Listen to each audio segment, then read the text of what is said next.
Hello, everybody. Welcome to day 2 of the Giant Slayer Lab Partners Double Up event. Stop right there and I'm focus. I'm trying to get the focus done. Stay with me, Nathan. You're getting all distracted. Clear bench, clear mind, clear cams. After one day of competition, we are down from our top 8 teams to our final 4. We're going to have a double up tournament realm ready for today. That's right. Yesterday, I know we were playing some singles, but I believe everything is good to go. And once more, let's go ahead and welcome Nathan ThatsAdmirable to the broadcast alongside myself, Frodan. Nathan, how you doing on this fine Sunday?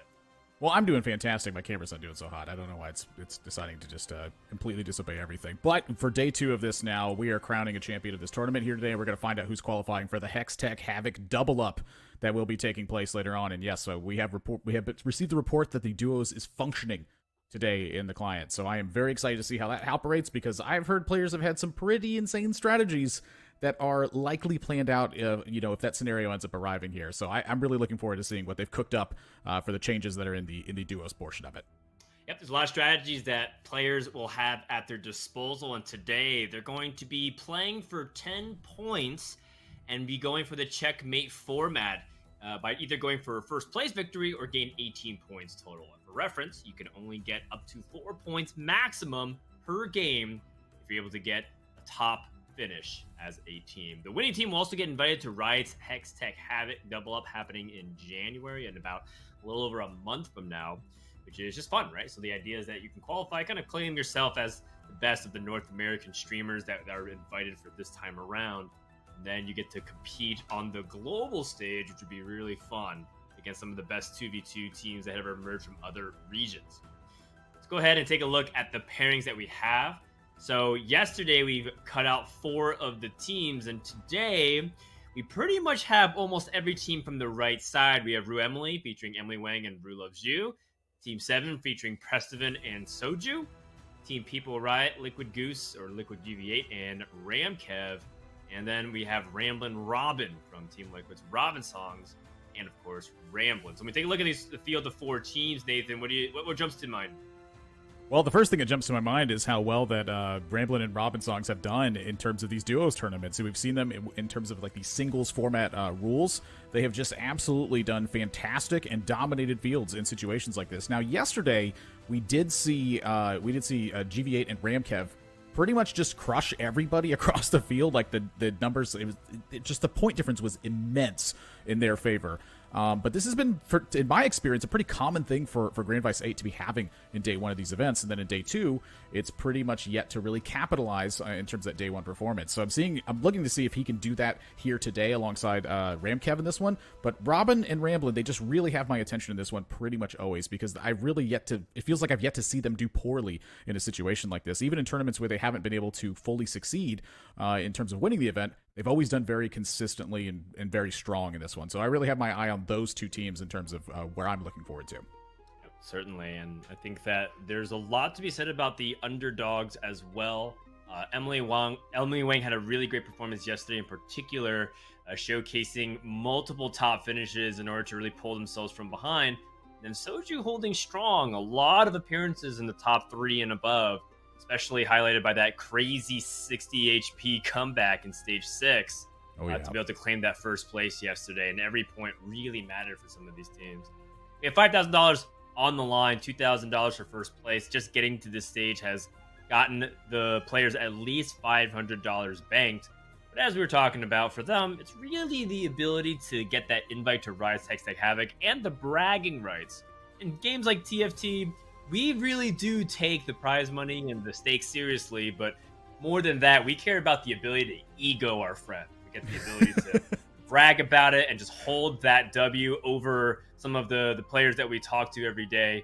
And just make no mistake, as much as these are all competitors, all of them are friendly and rivals at the same time. So it's really fun to see them go at it and hear some of the trash talk on their streams. They're all live right now on twitch.tv's Teamfight Tactics category, so you can check out your player's POV alongside the main broadcast team. Yeah, it does feel like that trash talk has been a very common love language across the TFT community when I've seen it. Everyone's really close, but everyone's very competitive as well. So as soon as they get an opportunity to really throw something at their opponents or their friends in that manner, they tend to do so there. And frankly, I totally agree. Dan and I trash talk each other all the time. But in this event right here now, I'm super again looking forward to seeing if Robin and Ramblin can kind of capitalize on their stances in this one and can keep up their performance. As you mentioned, Soju had some very strong performances yesterday. If he can keep that consistent, that's very much a positive outlook for them. Kind of get rid of that Team 7-6-5 aspect that's been kind of looming in the background for a long time now. But just across the board, almost any way you slice this, it was strong teams that were going to cut. But we're finally in this day 2 now. 4 teams left, and we're crowning a champion here today. All right, well, let's get into it. Game 1 of day number 2 here. Lab Partners presented by GiantSlayer. Hopping on board with the number 1 seeded team from day 1's competition is Ramkev from Team People Riot, teaming alongside Grand Vice 8. Now, Ramkev and GV8, they are independently 2 of North America's finest, and they are, very close to complete players in their own right. But combining their strengths, they were talking about how they had come up with very specific, powerful synergies in the double up game mode in particular. So I want to see what they have in store for today, as you can already start to see a little bit of potentially what they want to do in stage 1. I'm curious about what they're going to prioritize. Are they going to pick different trees? Are they going to pick different roles? Or are they going to actually keep things a lot more similar and then maybe feed it to each other? We've seen all kinds of strategies on solo queue, or rather the ranked form of double up. But I haven't seen many competitions, so I'm curious what's going to happen here today. Yeah, I am looking at like Yordle's pretty much always has been a strong start when I've seen across the board when it comes to the double up side of things. A lot of gold being dropped here on Ramkev's side as well. And then this is really, I think, what creates that first differential point, of course, is going to be the augment trend. Now, this is where things tend to change up, though, is because depending on what your teammate's augment is going to be, that really influences the way that you build your own as well. Because there's really, I think, 3 roles that you can take in the double up mode that are common right now. And one of them is going to be the support and attack aspect of it, where one of you is kind of really supplying the other player with a ton of stuff so that their board gets incredibly powerful very quickly. And so I'm curious to see how that influences players, or if that's going to influence players here today. But Ramkev right away, when you notice there's going to be 4 Ziggs in play, this is very indicative of the fact that Yordles are very much on their mind. Yeah, Yordles are a lot more consistent to be able to get online, because you can send the Yordles quicker and therefore start hitting and snowballing your 3 stars much earlier. And so, and a lot of people will roll other carries along the same rarity as well. So if there's a lot of one cost out of the pool, maybe people end up chasing protectors, for example, as a way to complement it. But we'll see. There's lots of different ways that you can cut this from Ramkev's perspective, but I do like the phony frontline pick. Overall, it's as you described. In double up, we have reinforcements. So after your teammate has won, assuming your partner has not already lost their fight, you will teleport the remaining champions that you have with their current health status onto your ally's board, and then try to finish out the fight and deal even more damage to your opponent. Of course, your champions don't count for the actual damage themselves. Looks like Emily, a lot of people are not leveling to 4 here because they're just trying to focus on what they're able to collect. A lot of people do start planning for how their mid games are going to formulate, and you really need to have the pairs to figure that out. And what's really particularly interesting is nobody is slamming items. Yeah, there's a lot that goes on, I think, in terms of how you build out your team.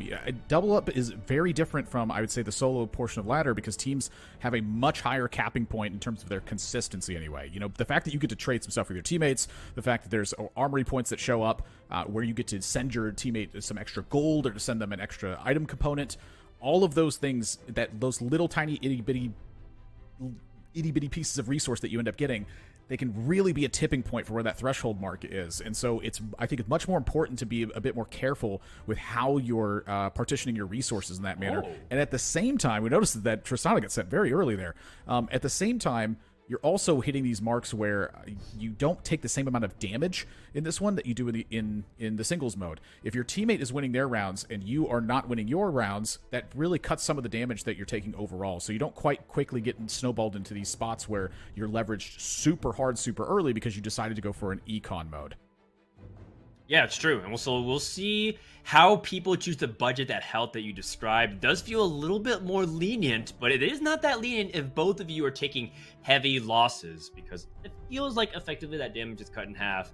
And in this case, both Rue and Emily are taking the early game losses. And you can see that it's pretty much been a trade between the top 2 teams and the bot 2 teams. Ramkev and GV8 yet to lose.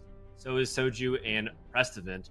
And that early send of the Tristana to Rue is very aggressive. You actually see a lot of times people try to send a 2-star version of a champion, but Emily go ahead and dumps over to Rue, and yet Rue is not the one winning either. So I am very curious what their overall strategy is. Yeah, going to be curious to see how that ends up panning out as well. Emily going to be focusing on getting some gold count marked up here, get to 10 before this carousel, and then really figure it out. The items seem pretty flexible on Emily's side. It feels like a lot of these are very strong components to make some very particular items, but it does feel like that flex is going to remain a pretty big aspect here from Emily's side. So curious to see how that pans out as well. The fact that you're not slamming anything right now, it means you're trying to keep that loose streak going, try to build up that economy, and then find the momentum point where you can swing that.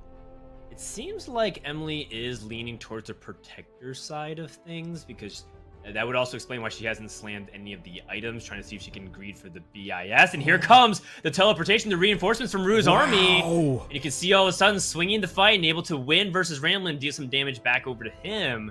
So there it is, the first demonstration of reinforcements. You always pay attention to the bottom right of your screens. Take a look at the carousel. You do pick in pairs. Ramblin and Robin do get their first dibs onto whatever's happening. If Emily wants to play for this Kog'Maw, she has to go for that bow.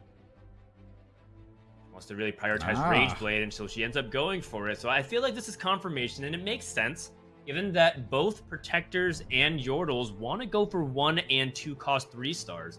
They do have some synergy of pulling out those champions from the pool, and therefore making it much more likely to hit. Now, on the other side of things, we're looking on Precedent's board, who's playing a very free-flowing Innovator flex at the moment. Innovator, still a reasonable synergy to play deep into the late game if you just want to play a very safe, like, try to aim for top 4.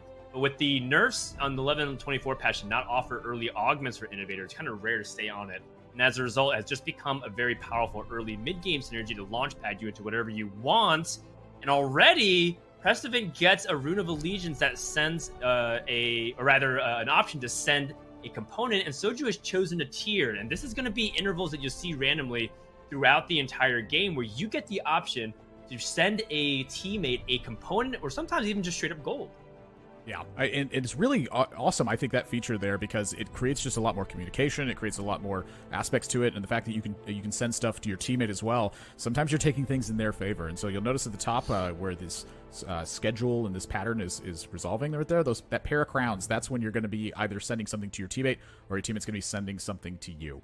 And so we have another one coming up here where Precedent is going to be sending one back over to Soju, and pretty much for the rest of the lobby as well. And so as we hop over to these other sides of the board, to me, this is really one of the highlights of the duos factor as well, which can really affect your builds. I think it makes Phony Frontline just that little bit more powerful, because it gives your teammate a little bit more time to show up. Stuff like Guardian Angel can become more powerful, again, to buy that time for your teammate to show up. There's a lot of things you have to consider, because this format is breaking a lot of the traditional rules of TFT, and I think that, to me, is one of the most exciting parts about it. If it's changing the way you think, despite that everything is pretty much exactly the same, that feels like a completely different game at that point. Yeah, that's right. It's a really cool format indeed. You can see Soju and Precedent talking about what they want. Glove is generally very powerful. In fact, Echo can hold so many different components across the board, but Glove tends to be really, really powerful, because you can utilize it for your positioning on Banshees. You can get a Shroud. And it's okay, just really keep up the tempo here from Toju's side, so that way he get that scrap value every single time. Swaps in at the very last second an Assassin and Clockwork instead of going for the 4 scrap, because he doesn't have the components to spread out. And I like it, because he's leaning into what makes his comp strong, is an Echo 2. Try to use that Echo to snowball his advantage. Grand Vice does not look like he is that strong, still level 4. Playing Ascension, perhaps going for the long game. You can even see a Caitlyn 2-star on his bench, and Reinforcements from Precedent is going to do the rest of the cleanup here. And GVA takes a pretty significant hit, and at the end of stage 2, Soju and Precedent are streaking at 100 life apiece. Both haven't dropped a single fight. Yeah, and I really want to highlight the point that you made earlier, which is your life total doesn't shift quite the same unless both of you on your team are taking those hits. And so that's something I really want to emphasize this point, because I think it's an excellent point. When you're sitting at 76 and you're sitting at 80, it means both of you are taking hits at this point. And for Precedent and for Soju here, that is looking fantastic right now. A Warwick with a Shiv, an Echo 2 that's holding a Morello plus a glove. I mean, this is just a massive lead in terms of the tempo that these two are having. So how can they capitalize on that and really make the most use of it? I'm kind of excited to see, because you notice in the previous round, if you're paying close attention, Soju was about to send over an Ezreal 1 with no item. They're very concerned about the tempo aspect and making sure they can keep this lead and finding a way to harness that power. Yes, that's right. And because they're win streaking and they're going to be playing from ahead, they get to try and play for what many people consider to be the strongest way to play double up in the vacuum, which is to chase a 3-star 4-cost unit. It could be anything from like Urgot to Yone, even unusual stuff like Fiora can be a lot more viable. Double up if you get her to 3-star.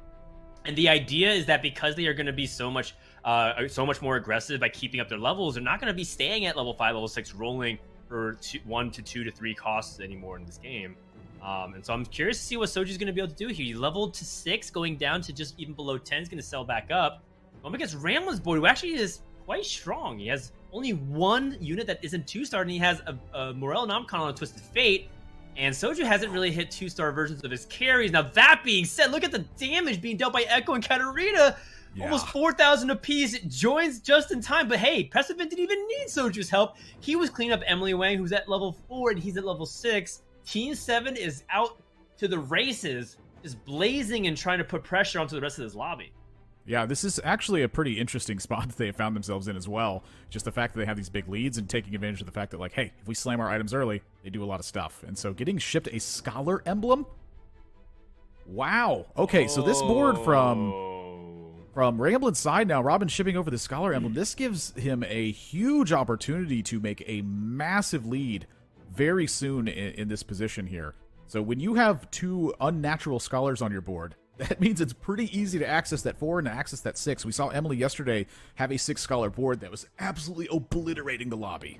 Yeah, that's right. And just really capitalizing on the fact that augments can be combined onto one team. If you get an emblem that's more flexible because, you can use Tome of Trades, or you can just straight up pick up the augment off of a heart if you're able to get that. So this is a really, really cool opportunity for Ramblin to spike here. Now, again, he's understanding that he hasn't been trying to go on a streak. Robin did end up winning his, but Ramblin lost on his end, so they still end up getting net negative HP. And here we go, the 3-3 augment choice gets an opportunity for another Scholar Heart, and instantly chooses it, getting the Lysandra. He can even go up potentially the 6 Scholar in the game, as you were talking about.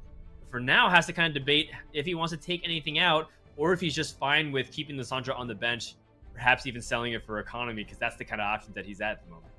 Yeah, I'm kind of looking at the fact that there's 3 bodyguards in play right now. The problem was that one of these bodyguards, the weakest one, is kind of feeling the syndicate aspect. And so taking up the 2-star bodyguard, you're still left with 2 bodyguards in play, which is a lot of armor.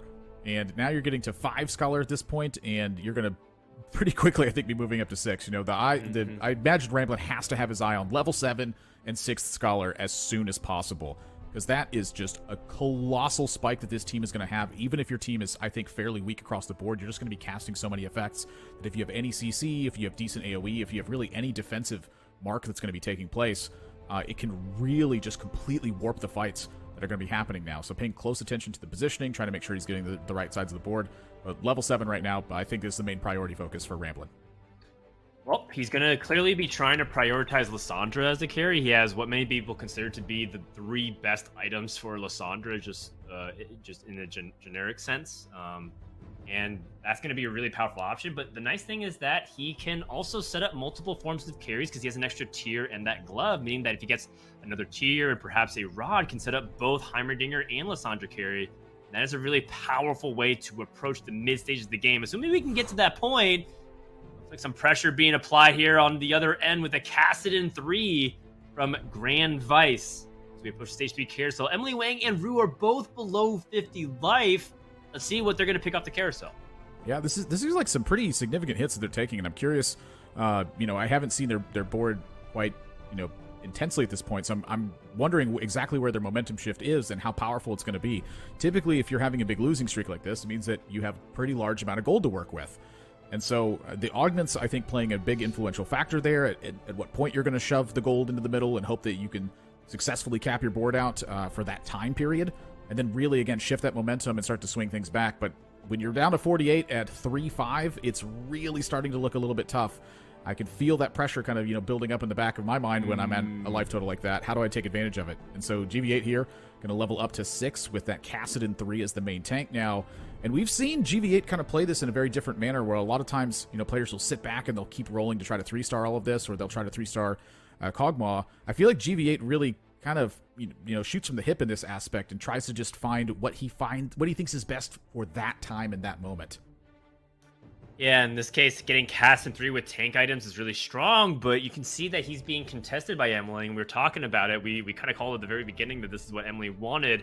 GV knew that based off of her choice of items and her early game board state. Quite frankly, with that Rage Blade and that Shiv, that should give the slight edge until... Oh, wait, never mind! Sniped immediately, so unable to actually work, and the Ascension kicks in. And also, I really underestimate tanky Kassadin at times because he still was not really under any threat until the Kog'Maw was able to ramp up to full power. He does end up getting that win. And that's another big significant loss for Rue and Emily. Just want to give another heads up. Soju and Precipice still streaking at the end of stage 3, doing an excellent job playing a scrap-heavy tempo board on both sides and trying to capitalize by going to 8 and eventually going to be able to combine forces or that 4-cost 3-star, whatever they end up hitting. Yeah, it's kind of an interesting thought to me. I'm curious if they're planning on both sharing the scrap side of things and then eventually one player shipping the other the scrap units that make sense to ship them. So they can maybe 3-star something so that one of them just tries to, have that kind of temporary spike with some cheaper 3-star units that you kind of incidentally hit, or if they're both just planning to go to 8 and just absolutely ship it in and try to make the strongest boards that they possibly can. With what they're finding. I have seen a lot of this share the same build, and then one player gets all of them to make 3-star stuff, and I've seen it, this way as well, where you kind of just both move up and try to get it done.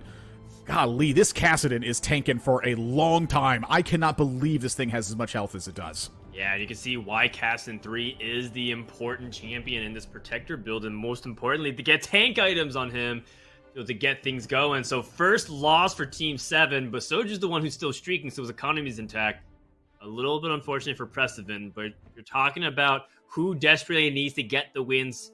It's Rue. Rue is looking very weak, has a Poppy 3, did not able to get the Tristana online, has a pair of Jins, and looks like she might be going for level 7 as well because she sold most of her bench trying to recover her economy. This is a very, very tough spot for her indeed. So let's see what she's able to get done.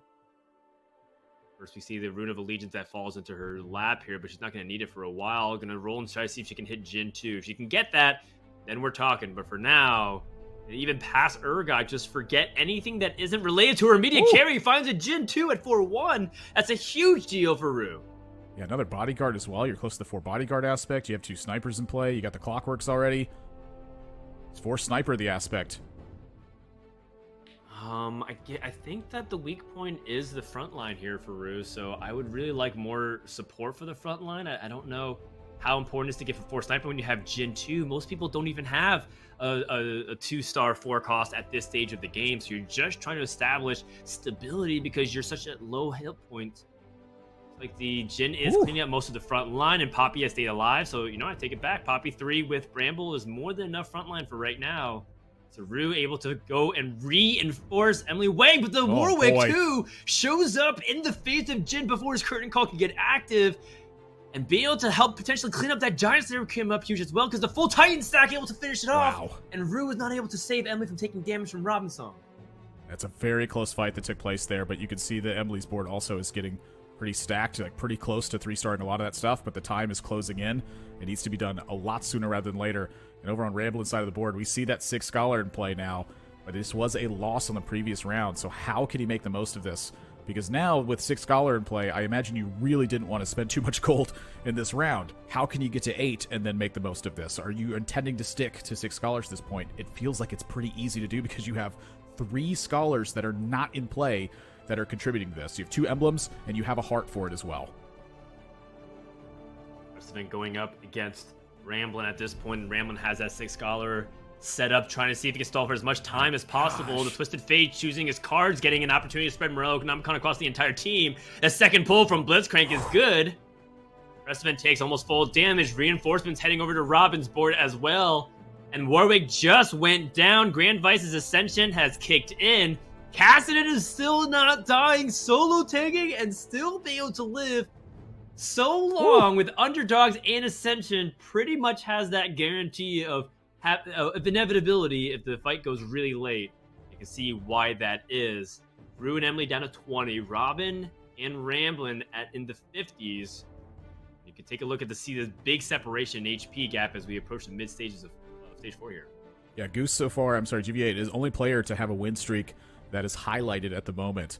And so when I see Rue and Emily at 20, they really, I think, do not have much time to continue to lean on their economy aspect of it. It's just the board has to be strengthened at this point. You found everyone has been finding strong stuff across the board. And I'm looking at Ramblin's side now with the Galio showing up and just, again, really taking their time on things. Just the bait is getting a cast every 2 auto attacks without really a mana item equipped. The initial one has it, but after that, it's 2 attacks and then a cast, and sometimes it's 1 if he's taking hits at all. And with a Guardian Angel and a Morello, that's a lot of damage that gets to crank out from a 1-cost unit that is at the 2-star. So when they're taking hits, they're not taking big hits right now, and I think it's super favorable for them. Rue gets a victory on their round. Emily also able to find the win there with perhaps the teammate help. And then finally, we're seeing GV8 take a loss now from their win streak. Soju and Prestivan in the lead by a massive amount on health total, and I will say at this stage of the game, when you have this big a lead on life total, a lot of times the leverage from that life total difference can be the difference between first and second place. Yeah, you know, and the fact that Ramblin has still been staying on this Twisted Fate 2 carry for this long of the game kind of shows that he desperately needs to transition, finds a Victor. Now he can just go ahead and replace 1-to-1 and make Victor the carry instead and just skip any attempt for re-rolling and try to find Victor 2 very quickly with the assistance of Robin sending over a Victor through the Rune of Allegiance as well. So the strategy is pretty clear for Ramblin, try to use Victor hypercarry in the late stages of the game. From Prestivan's perspective, he finally goes to 8, has a ton of gold to roll, gonna sell half his board, play some challengers in. What is going to be the board of choice? He's pretty much going to try to play whatever he's able to hit. Finds a pairs of Yone, a pair of Fioras. The board is actually quite explosive. He's able to finally 2-star stuff. He does end up hitting a Fiora 2, which is quite a big deal. Doesn't have a 4th challenger in. Sends over an Echo 2. So much going on. Trying to juggle. Finds a Yone 2. Put the Yone in. 4 challengers been established. Then can finally place his items. An excellent transition, although it was a little bit close from Prestivan's side. Yeah, and you'll notice that Soju also made an Echo 3 during this whole point as well, so they're following up on the strategy. Both play the same thing, and then one of you ships your utility units over to the other side to make some 3-star stuff to give you that that extra point of strength that you're needing, so that way you can capitalize on your own economy as well, and also search for the items or for the units that help you ship to your opponent's side to help them get 3-star stuff as well. This is very quick swap that Prestivan made. I don't think the board is ideal right now. However, it is quite potent given that roll down. So I'm happy to see how he can capitalize on this. A prismatic augment coming at the very end as well. And this is a massive spike that's happening across the lobby. Yeah, and he has to kind of weigh if he wants to just take up straight up power through new recruit or item grab bag. New recruit is generically like just always good. You always could use an extra member of your team. But does he want to capitalize on the fact that he has multiple carries, right? An item grab bag means that Fiora can potentially use some items. Celestial Blessing means that he can possibly be a little bit more aggressive about his positioning. Ends up choosing the generically powerful option, new recruit. It's very hard for me to never to skip that option, given that it's just, you know, generally across the board, a very powerful option at your disposal. Finds a pair of Yumis that he can also find a way to play as well. So this is a fantastic position here still for Prestivan, who's trying to transition and eventually find his way for those 3-stars. Wow. I'm honestly curious if that's an upgrade to 2 stars here, or if honestly you're just supposed to like buy that one and stick a second Yumi in right now, because you're searching when you have the Yone plus you have the Fiora. It's really difficult for other players to be contesting this side of it as well. You have 2 different 4-cost 3-stars that you can be looking for, and I know that sounds kind of unusual, but in this mode, it's not uncommon to be hitting 4-cost 3-star units. They're very powerful, and they can very much be done when your teammate has an opportunity to trade you things as well. And so for Prestivan there, just very quickly upgrading UV2, can never fault anybody for that. But this is like huge power spikes that they've had, and you'll notice that Soju is able to get the job done here as well. On their side, they are still dominating the lobby right now. Rue and Emily down to 8 as we're heading into stage 5. And right now, when you take a look around the board, I mean, how often do you see this many 3-star units starting to get constructed or even start to be chased at this point? I mean, at this point, it just feels like tempo is the name of the game for Soju while Prestivan is racking up. And this is a great way to demonstrate the synergy that Soju and Prestivan are putting together, which is that Soju is playing complete tempo and Prestivan is transitioning to the greed style where he's trying to play a traditionally strong board and then eventually he will be the carry late game. So they're just taking turns trading off power, making sure that their curve is good. Wow. In the meantime, Ramblin' and Robin not too far off from being able to hit that meaningful spike themselves. Ramblin' finally, or rather Robin, finally able to get that Lissandra in. But yeah, on the other side of things, we're talking about how life total feels like you have a lot, but it can disappear super quickly. Emily just narrowly being able to get it. A 3-star Lissandra. What a gift from the heavens from Ramblin'. Wow. And that, to me, was the scholar point I think that they were going after here in this one. You know, perhaps we're seeing a little bit of an exit from the scholar point to establish that strength where the victor is concerned. Perhaps it's, you know, just, I just happen to have 6 Lissandras, or I just need a Lissandra 1 or what have you. But this is a lot of 3-star units on Robin's side. You know, even able to find the 2-star Mundo on level 6 as he moves to 7 here. Just look how powerful this team is. Like, this is a tremendous spike that just happened, but Yone able to consistently dominate the board. Wow! And the Yumi finishes it off at the end. You remember asking if Yumi 2 was worth it? Had you changed your mind yet, Nathan? In the immediacy. I would have locked that spot, but you know I lock things way too often. Wow. Super powerful.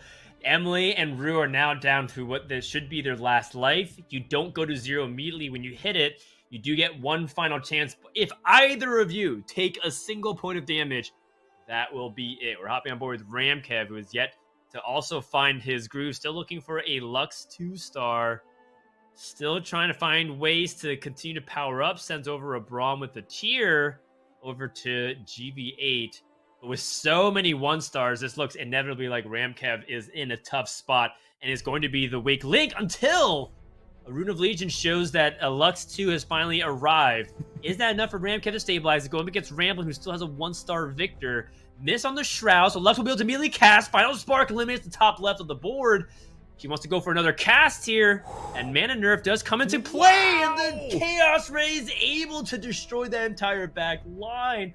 Big damage coming over towards Ramkev's end, as Ramblin's able to use a 6-collar Victor build and delete the entire board. Yeah, and look at the timing that was had on the CC from Galio, able to stun the entire board, and that gives time for those rays to swoop in and completely obliterate the rest of the board from that spot. You know, your opponent has a lot of time for those rays. It doesn't seem like it, but when you're kind of watching the fights take place, it takes a while for those rays to come down. You're like, come on, the closer it gets.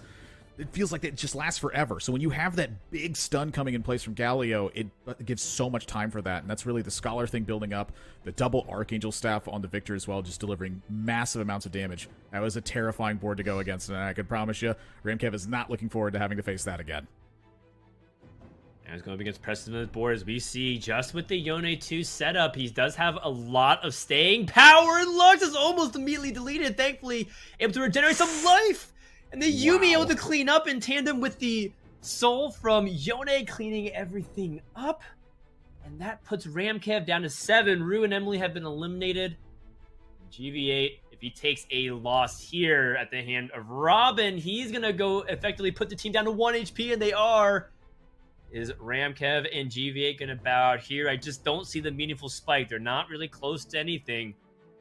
See if the carousel can change it. Lots of utility items and defensive traits on this carousel. Yeah, what do you end up needing here in this spot? It feels like Zephyr is going to be just a very powerful pick. However, you might want to just ramp up your damage on the back line. It feels like Zephyr is really the take because players have such strong carries on their side of the board that you're going to have to find a way to manipulate that. And so for Ramkev now, it's time to start getting sweaty and paying really close attention and chasing this Zephyr around properly. You can eliminate one of the players from the field because that's your teammate. You don't have to face them, and so that's one less player you have to pay attention to at this point.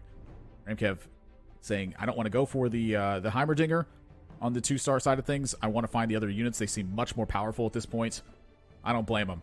But for right now, it's figuring out how do you make the best use of this Zephyr, and at the same time, how do you get to unlock the most of Lux's power in this spot? Yeah, and this is a spot that doesn't inspire confidence. For one thing, you know, Ramkev is barely scouting. He's just really thinking abstractly about how he generically wants his positioning based off what he knows is likely to be queued up. He's going to try and Zephyr the Akali.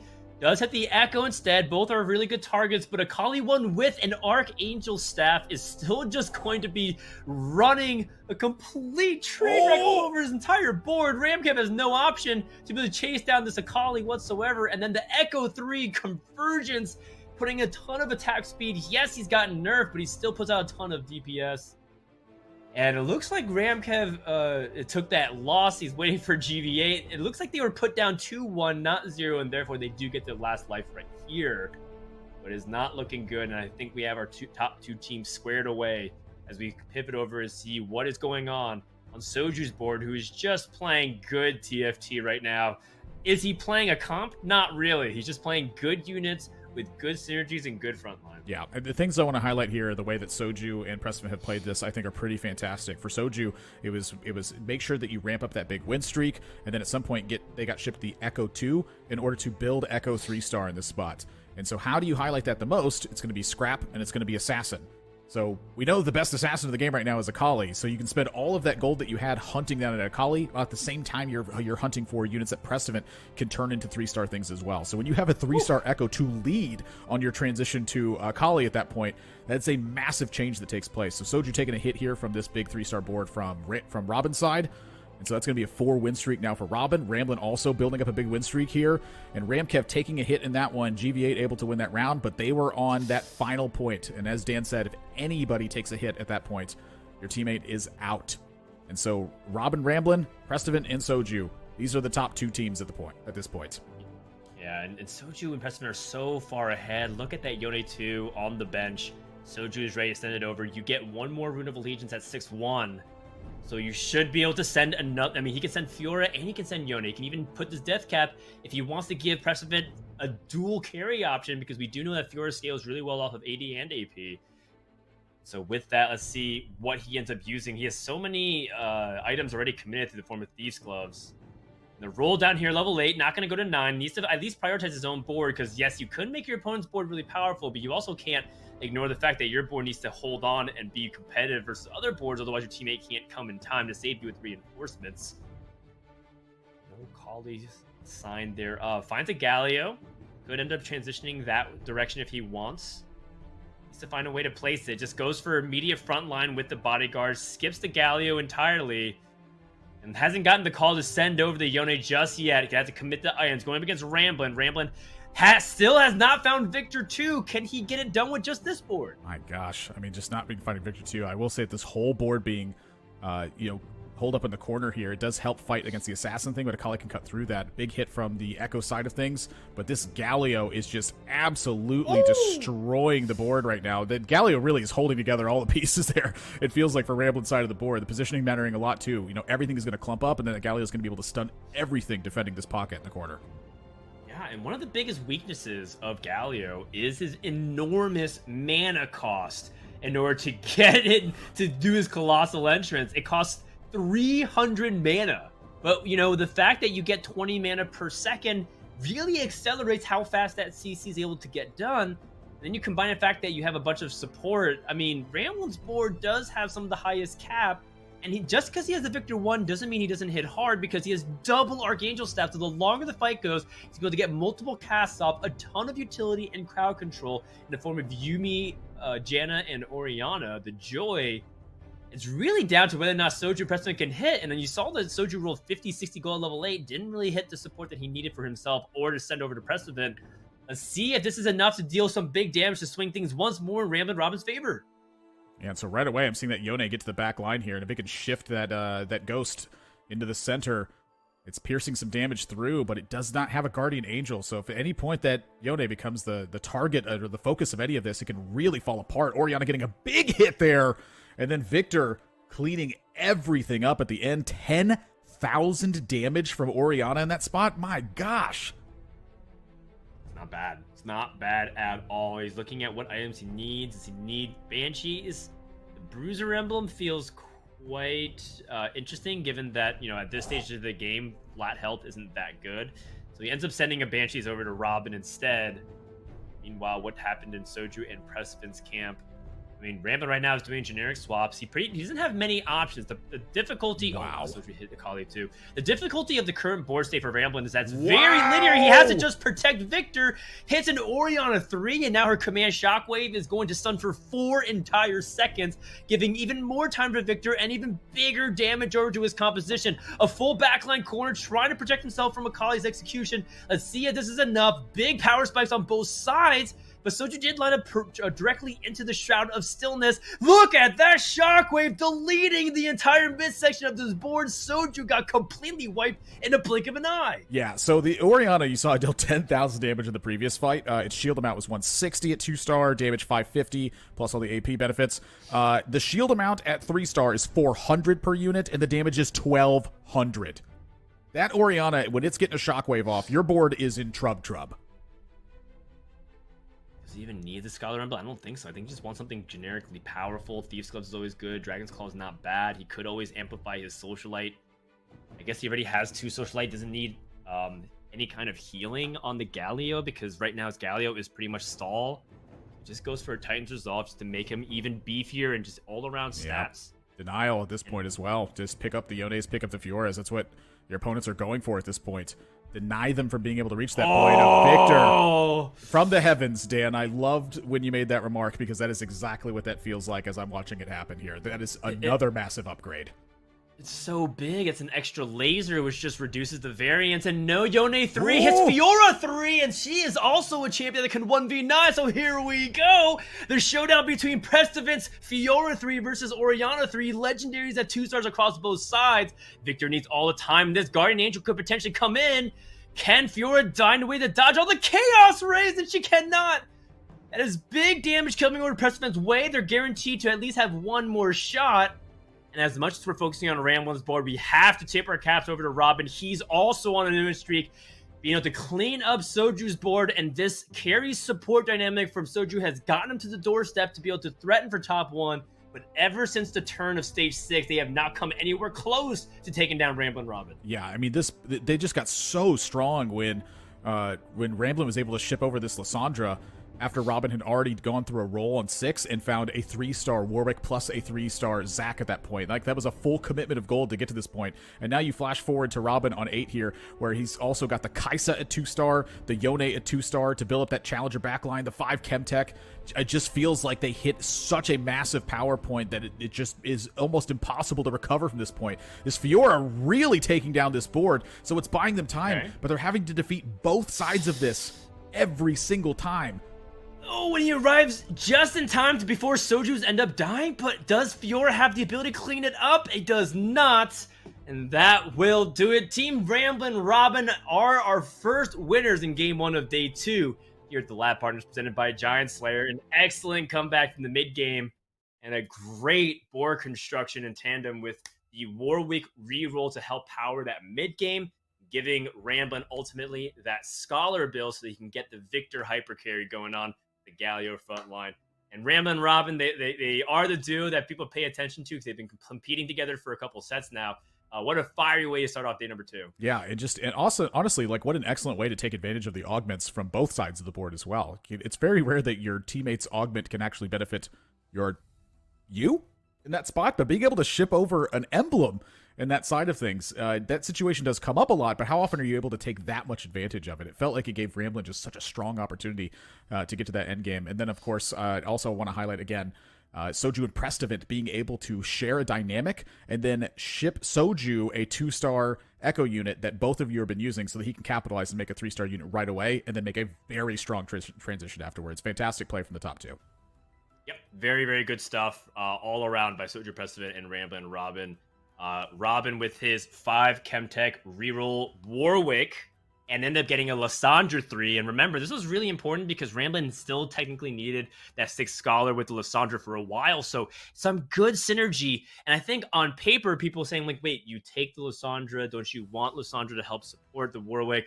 They were utilizing their roles in timing it perfectly and said when it was less effective, I feel safe enough to transfer it over.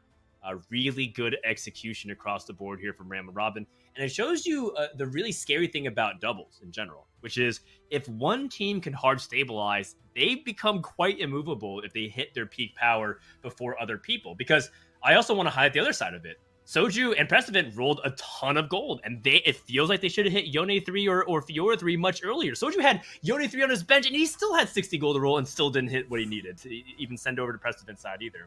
So it felt like things definitely went Ramblin' Robin's way in the fortune side, but also on the execution side, brilliantly done, and that resulted in the first place for them. Yeah, and so in this one is the checkmate format that we're hunting down here is players trying to get to a threshold of points and then secure a first place finish in this one. The alternative to that is going to be another point threshold, which can secure your victory at that point. However, the having the point threshold and then securing a first place finish will always take precedent in terms of determining who is the winner of today's event. And so that's what I'm looking forward to here, is seeing how this one can start out. We have a little bit of a context that's shaped up, and there's still more games, though. I mean, this could go as far as 7 games. If the teams are able to perform as consistently as they did in this first game, though, it could be as soon as 4 games that this ends up ending. All right, well, that does it for our first game. We're going to take a few minutes and reset. When we come back, we're going to get game number 2 underway here of Lab Partners presented by GiantSlayer.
Welcome back, everybody, to Giant Slayer Lab Partners Day number 2, presented by Wisdom. We just saw a really explosive game number 1, and man, Double Up is some pretty good fun. I'm glad we're able to get it online for day number 2. I'm joined by Jirachi, back for another broadcast day. Jirachi, how you doing on this fine Sunday? Well, that game was crazy. I'm doing fantastic. I'm glad to be back. I'm glad to be casting some more TFT.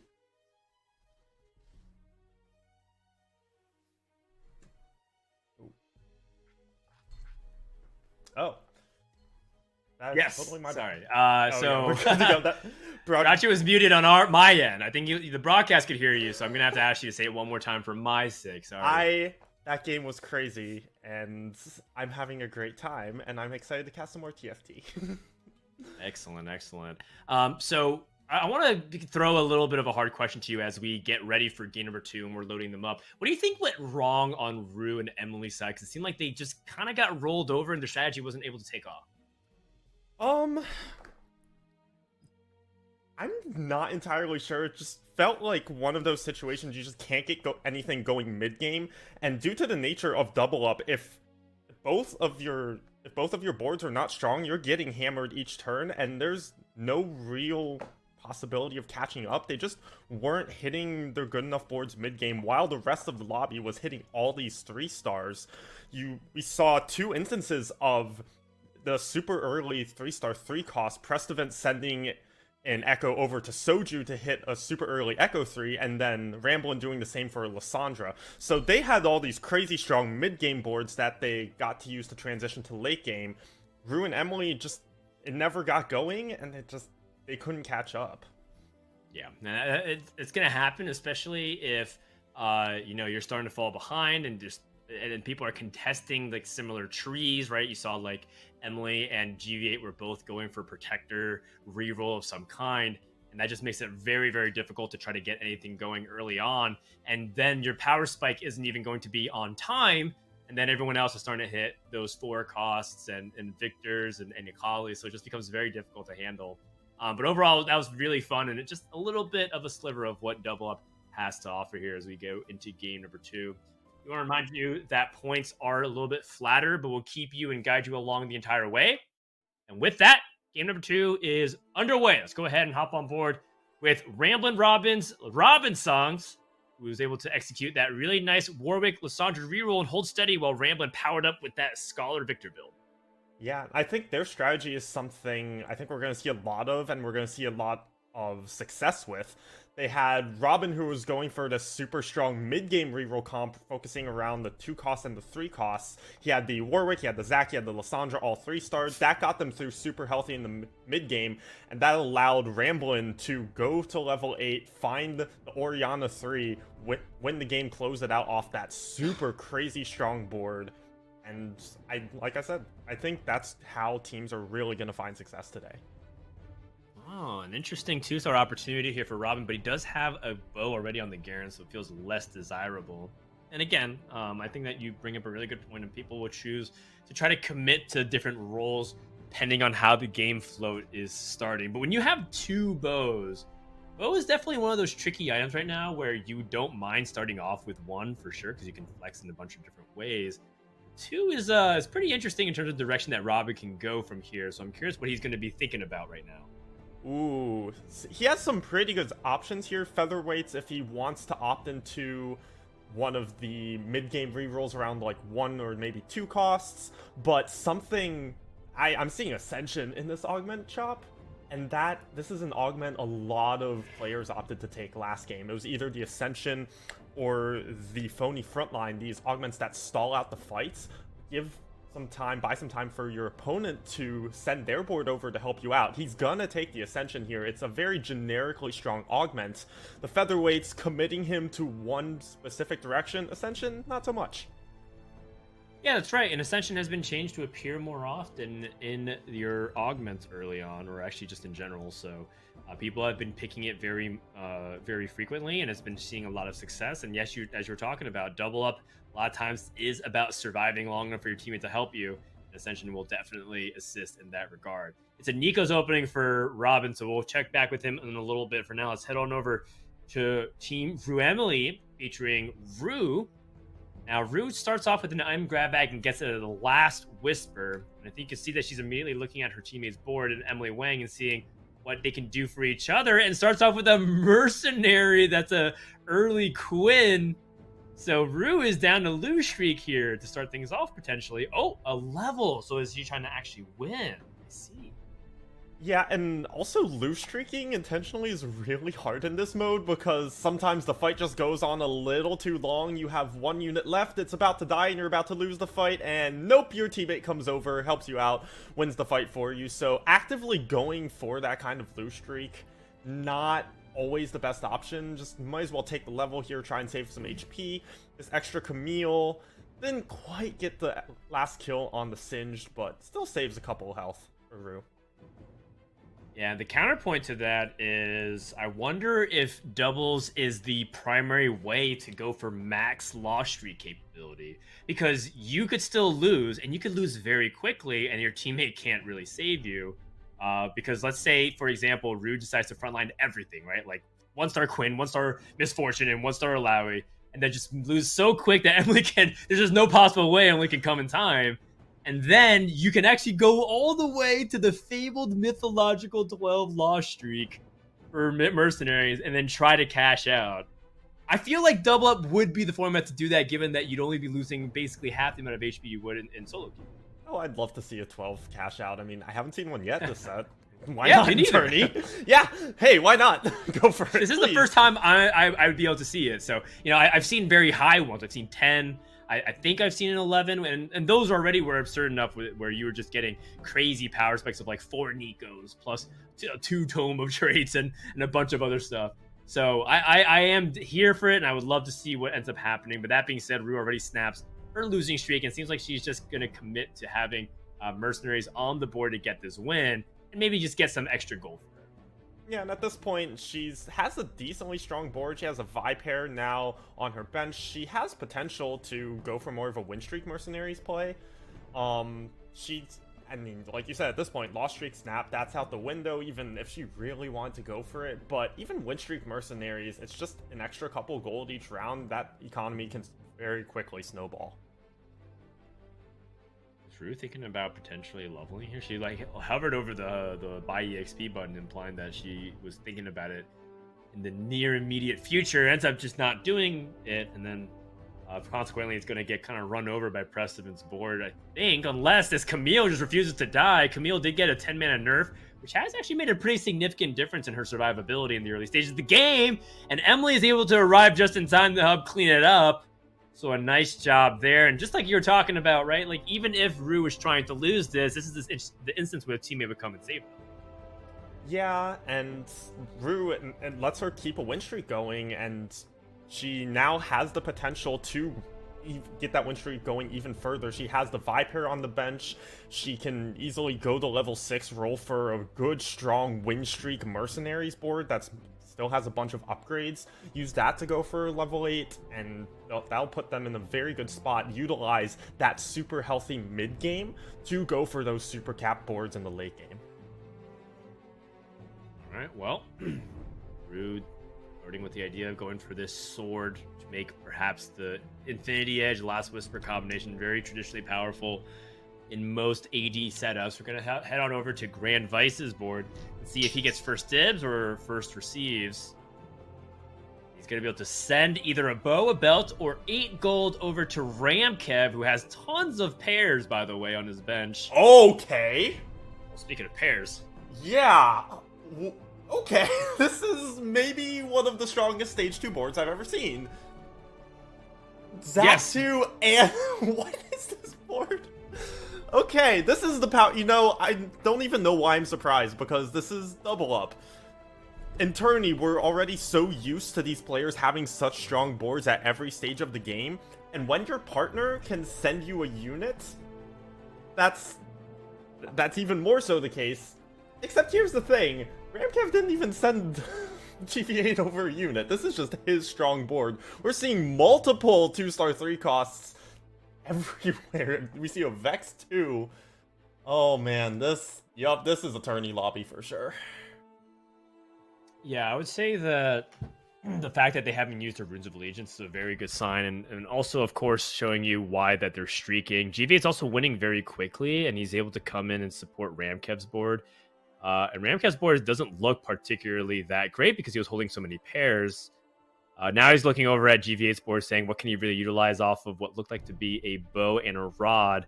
Sends the bow immediately. And this entire 1-star board from Ramkev is now in survival mode. And you can tell that he's kind of implementing the defensive strategy. This is something that Nathan, ThatsAdmirable, loves to talk about, which is one person can dedicate themselves to being incredibly tanky and just stall out the fight. 4 bodyguards, they don't kill much, but they also don't die very quickly because early on, a lot of the damage is done through physical damage because of the auto attack nature, and there's a lot of 1 stars. If they do upgrade to 2 stars, it's just like one unit that's usually trying to auto attack a lot. Casting power doesn't really get into the game until mid stages. So Ramkev is just stalling and waiting for GV to crash his board and save him. But in the meantime, he can power load and just create units that he can send over to GV8 or send him the right items. And as a result, play the support carry role as if you were a bot lane on Summoner's Rift. Yeah, we're gonna see this board kind of live forever with the 4 bodyguard, with this redemption. Nothing is dying. We see buys barely enough time for Liquid Goose to come in and clean up. Just this Camille 2 does not stand a chance. Ramkev and GV8 playing into that support dynamic, and they've talked about this on stream. They've considered, hey, one of us should go protectors every game just because it stalls out for so long. Not the case this game exactly, but Ramkev utilizing the 4 bodyguards and that amount of pure stall to let GV8 functionally win 2 fights. Absolutely. This board by itself in any solo queue game is not deserving whatsoever of a full win streak on stage 2. But Ramkev has really leaned into the strengths of what GV8 has done, and you can just see that they're really thinking a little bit outside the box in terms of what they do. It's not just about like what comp am I playing, what comp are you playing, what units do you need, what items do I need. It's really about like what can we really do to complement each other's strengths and roles from this perspective. A second redemption opportunity. Screw it. Why not? I wonder if Ramkev's gonna go for that. Maybe it's a bit much, but who knows? Okay, he's also gonna find the Shaco too. So now he does have some actual board strength, not just stall power.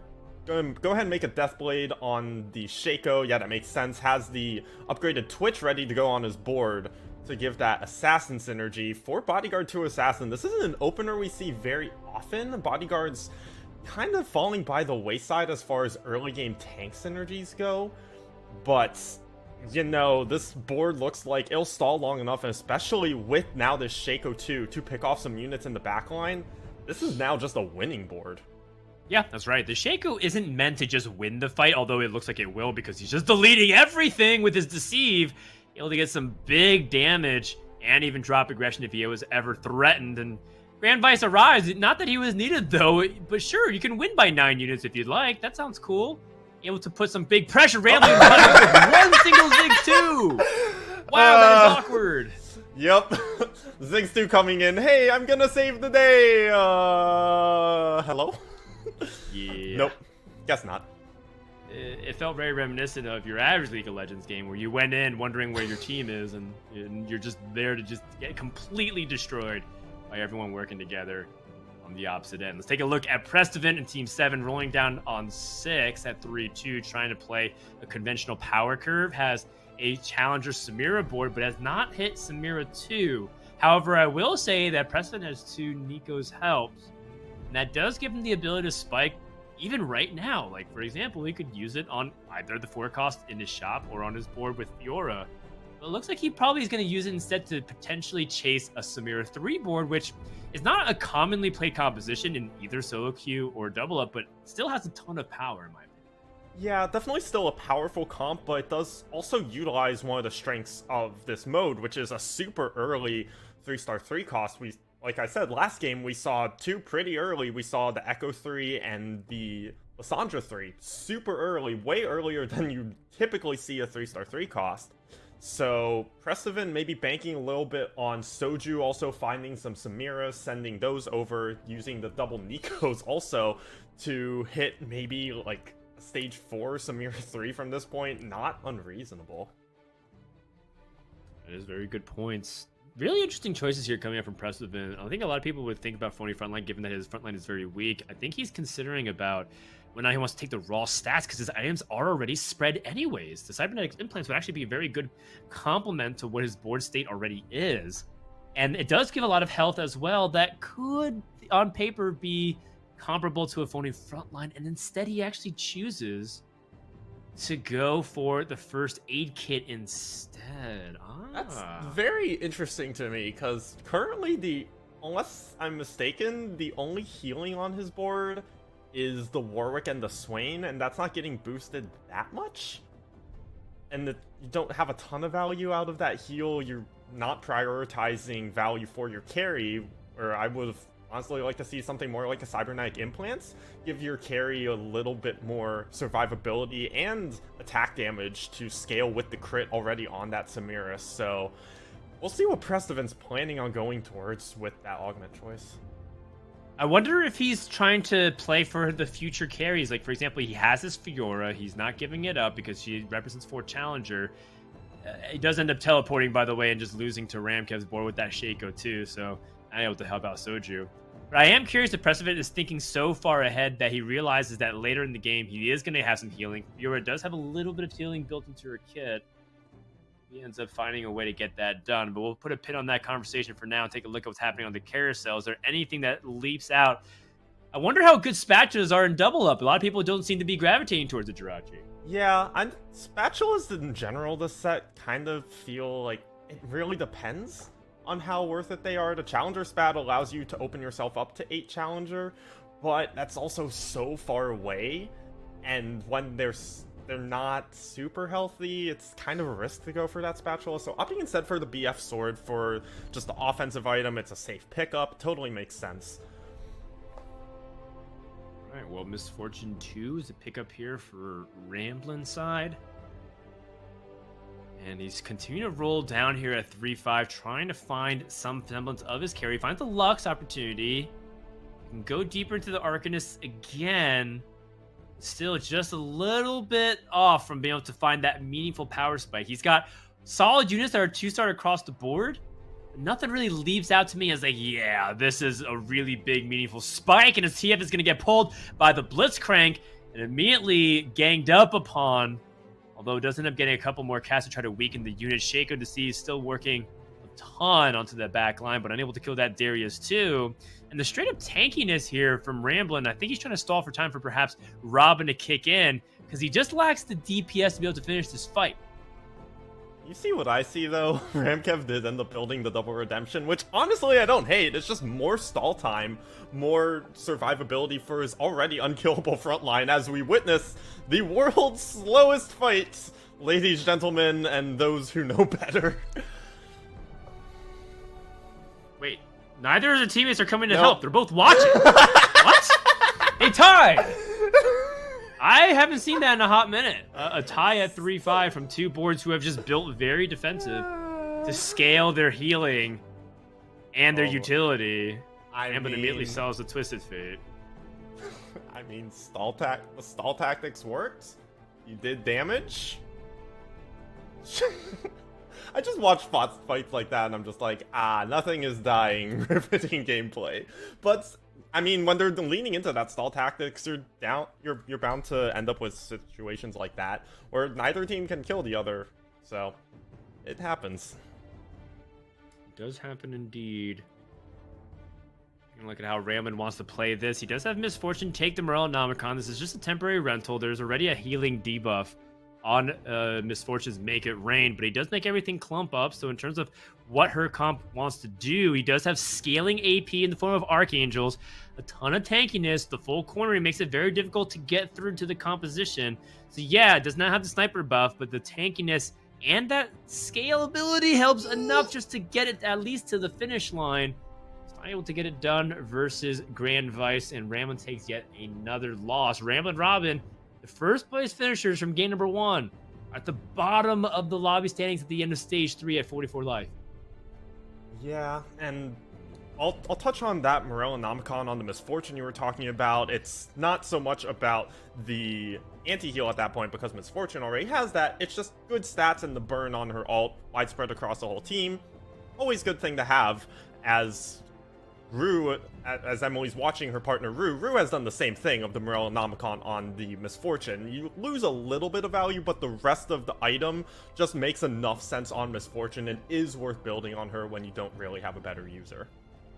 Yeah, Morello's the more effective burn. If I recall correctly, the burns, while they don't stack, they do prioritize what's the better burn, and Morello is a better burn than Misfortune, because Misfortune just stops the healing, and Morello does, I believe, 25% of max health damage over a few seconds. So, very, very effective for Misfortune to still be able to get if she can have multiple casts. Moving on over to Emily Wang's board, she is playing a 6-scrap setup. And 6-scrap is probably one of the more underrated vertical traits that you can really lean into, scaling all the way to a Jinx carry. But I have yet to see it really succeed in a meaningful way in the late game forms of double up. It does seem to do very well in the solo queue, in particular when you're trying to flex all these components. So I am very curious to see just how far Emily Wang can take this. Yeah, it's one of those synergies that's very strong in the mid game.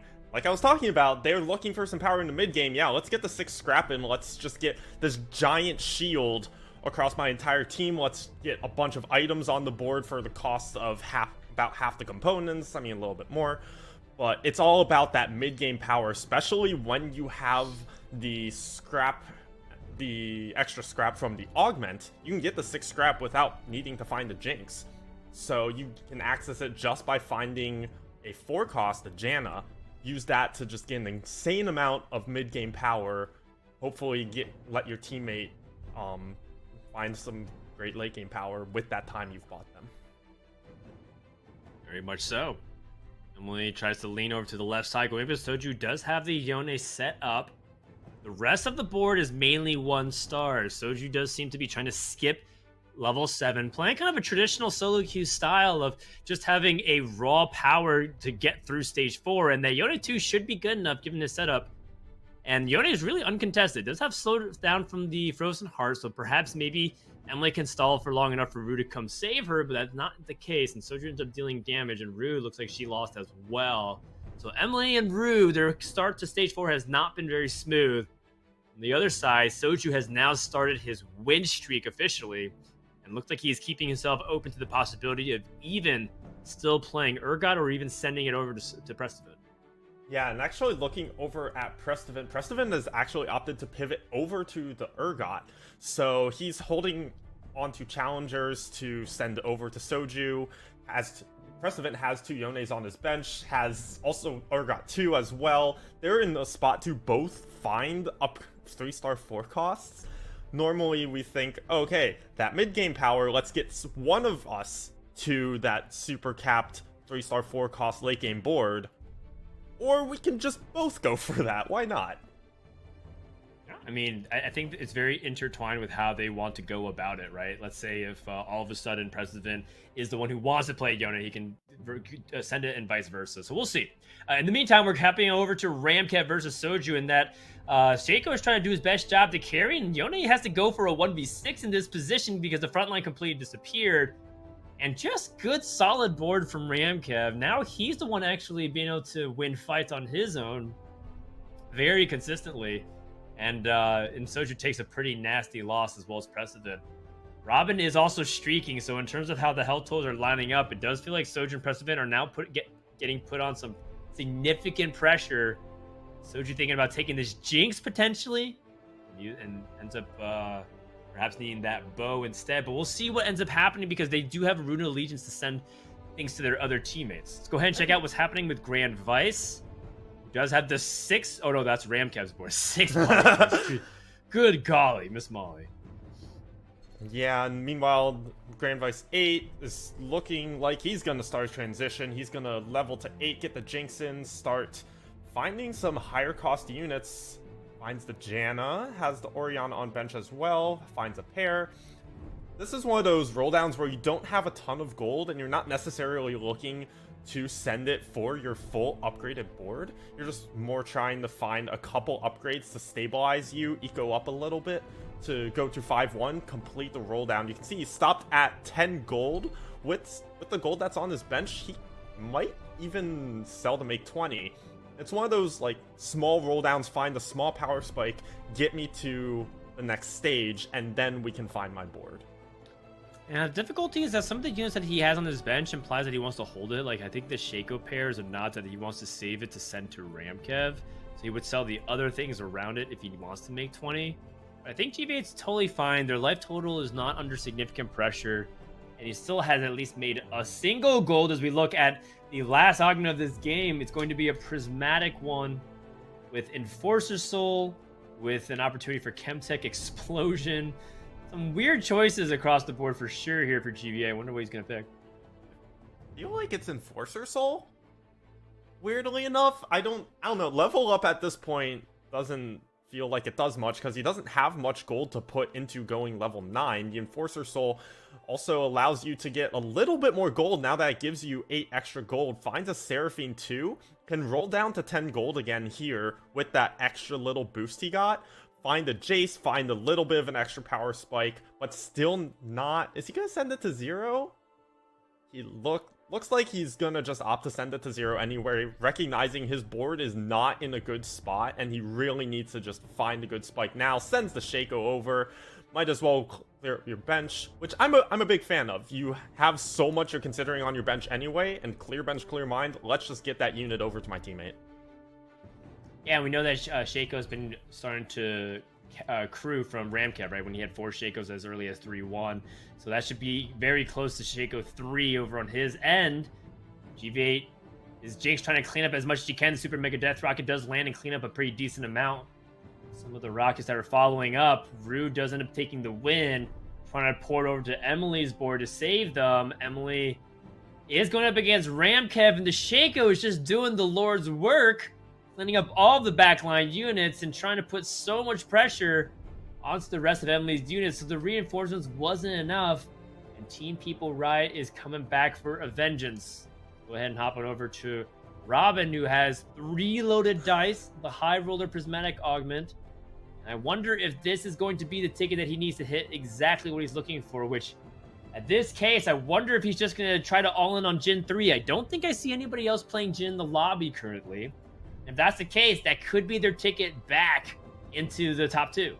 No one else is playing Jhin, but if I'm peeking over at Ramblin's bench, he has a Jhin 3 on bench. They need 3 more copies of Jhin for this 3-star, and it's pretty realistic you hit that in these 3 dice. And also finds a Tristana. The Tristana is the unit you want if you're going exclusively for Jhin. Oh! Finds 2 in the first shop.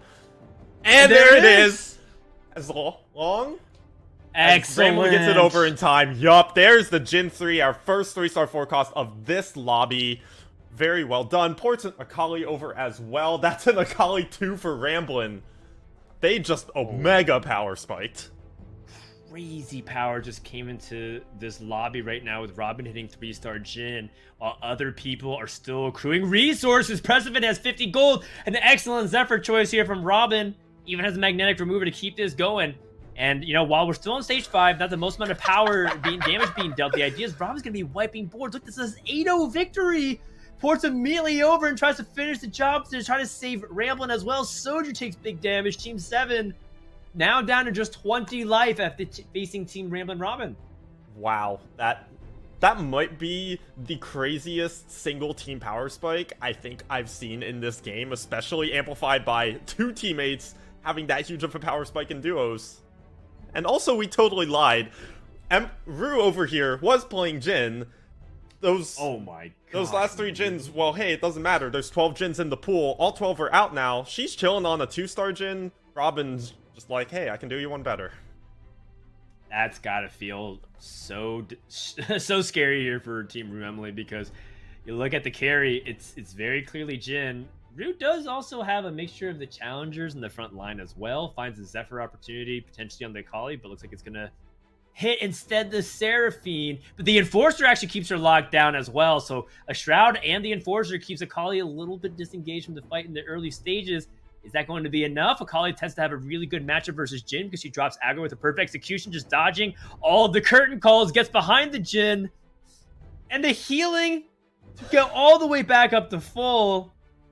Rue takes another hit. Her and Emily now are on the verge of taking 4th place in this lobby.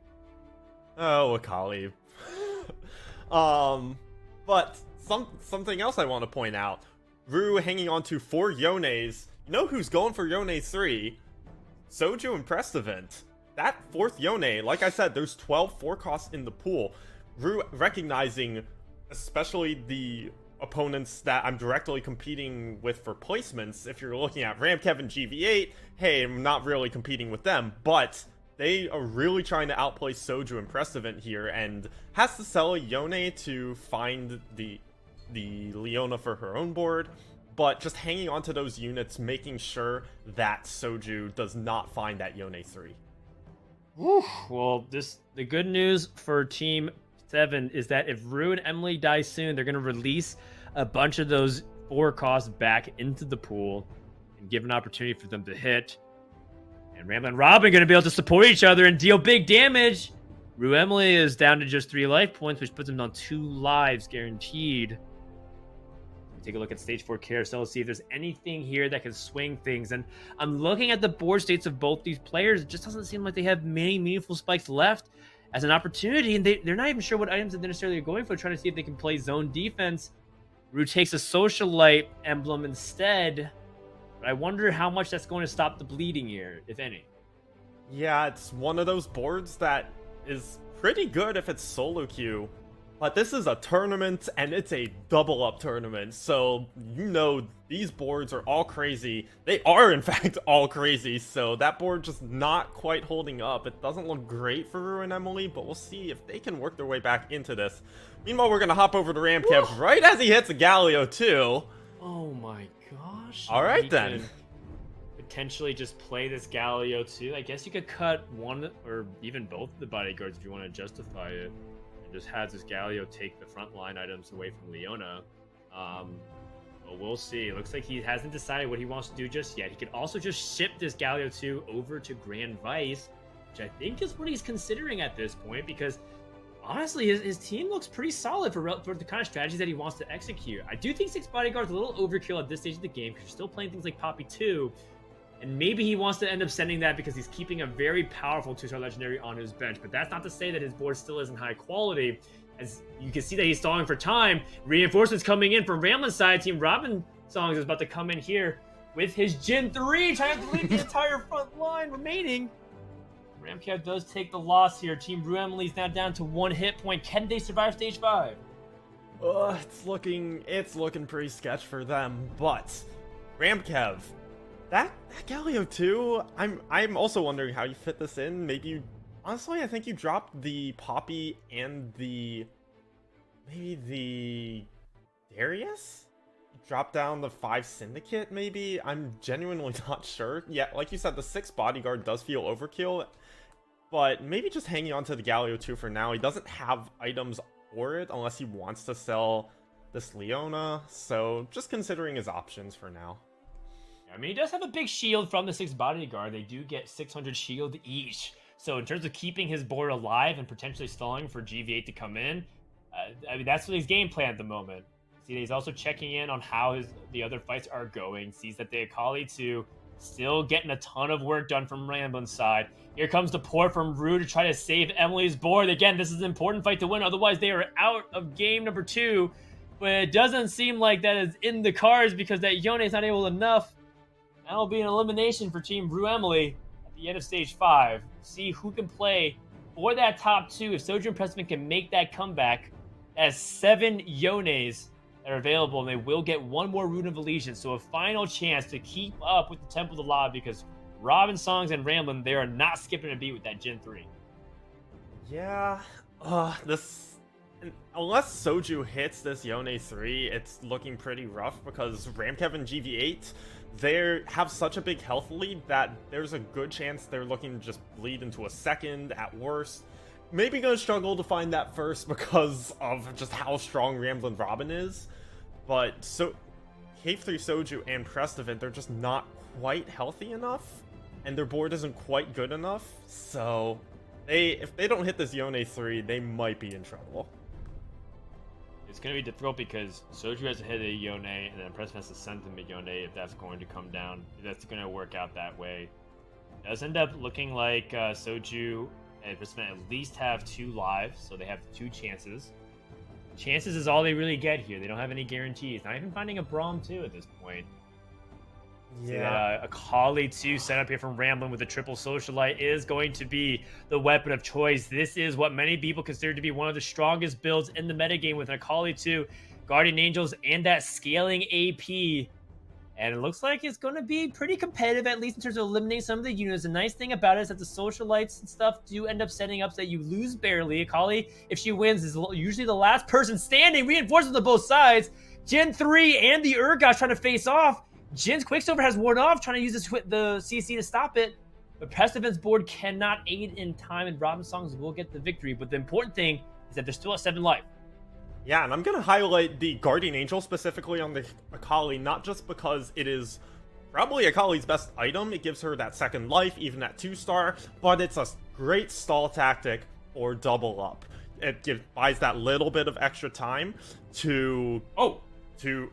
I'll explain this in a second. It buys that little bit of extra time for Akali to allow Robin to send his board over. But what Soju and Prestiven just did, I love that, because Prestiven had 2 Yones, but only 1 rune. Soju has 7 Yones and his rune. He sends a Yone over, that combines into a 2-star on Prestiven's bench. Prestiven sends over now that 2-star Yone, allowing Soju to find that 3-star Yone without Prestiven needing to use 2 runes for himself. Oh, yeah, but on the other side, there's a Seraphine at 3-star as well. It's big attack speed and healing on both sides, trying to see if he can get his Yone 3 also enforced. And here comes the solo bound, illuminating all the units in the back line. GVA takes big damage when it comes to 3-star units. Often just raw power gets the job done. And the other side of the equation, Prestiven lost, which means that it comes down to 1 life on both sides. Ramkev and Grand Vice 8 are at 1 HP. So is Soju and Prestiven. Let's take a look. Another opportunity. They're on the brink of death. They're playing for second. Team Ramblin' Robin looks like once again they have secured at least top 2 or better. Can anybody challenge them for first place? Ramkev's board looks very intimidating. He's still playing the 6 bodyguard, but he's playing only in Akali 1. And he has to, I believe, go up against Robin Ramblin' next, because didn't they just play Soju and Prestiven? This is going to be super hard if that's the case. Yeah, but you know what I saw on GV8's board? A Seraphine 3. Oh, look, it's just 3-star forecasts galore in this lobby. Every team has 1 at this point. And, I mean, Ramblin' Robin, oh, no! guaranteed first. Misses the Socialite Hex and gets Zephyred anyway. Not great for Ramkev. We'll see how much work this Akali can do in the meantime. Although the Zephyr pops the Shaco down right next to the Jinx, and that gets blown up immediately. You know, and honestly, it may have worked out okay in terms of just that part, but he doesn't have any more damage if the Shaco ends up dying. Just has tankiness. Shaco's still staying alive, that Deceive, just keeping him alive barely, but the Ruins Hurricane Bolt should be able to at least finish it off. That should be able to clean up the rest of this. Although I will say that the overtime aspect of this could change the map. It's a trampoline. We're bouncing up and down. Wait a second. Galio's able to clean everything up. Is that... It's over! And it's over! It's a double kill! Double kill! 1 player dying on both sides, but because the negative health ends up favoring Team People Riot, they're able to get to second place. And Ramblin' Robin with that Gen 3, they were never really ever in danger of losing, because again, when it comes to the war of the 3-stars, it's really about raw power. Gen 3, Yone 3, even Fiora 3 to a certain extent. A lot better than Seraphine and Orianna 3 in terms of just the head-to-head matchups. And at the end there, it came down to, and not just who had the 3-star forecast, but whose partner of the 3-star forecast had a strong board as well. Robin A hit that Gen 3 before anyone else in the lobby hit a 3-star forecast, but his partner Ramblin' was also absurdly strong with the Akali too, so they were just running over everybody. They set themselves up to at least guarantee a top 2 just off health, and it worked out. They double killed because within each duo, one has a 3-star forecast. In Team 7 and Team People Riot, the other partner just wasn't strong enough to compete with the lobby. They were pretty much guaranteed to lose at some point, and when you have the health advantage and you know one member of each opponent's team is going to be taking hits, you just guarantee yourself a first at that point. Yep, that's right. So overall, really well done, and I think just goes to show you just again what you're able to do and what you're trying to aim for, right? This is the late game that people always talk about in Double Up, that you can get reliable 3-star versions of a lot of forecasts. But there's a little bit more to it than that. It's all about like whether or not you can build a bridge to get to that point. Because in this lobby in particular, we saw a notable lack of any other 3-stars at different tiers. We didn't see a lot of like early game reroll. We didn't see a lot of the 2 and 3 cost rerolls. And so it's a different case when everyone's trying to arms race for straight up power. And in that case, it doesn't surprise me in the slightest that those who hit things like Gen 3 early are able to snowball it.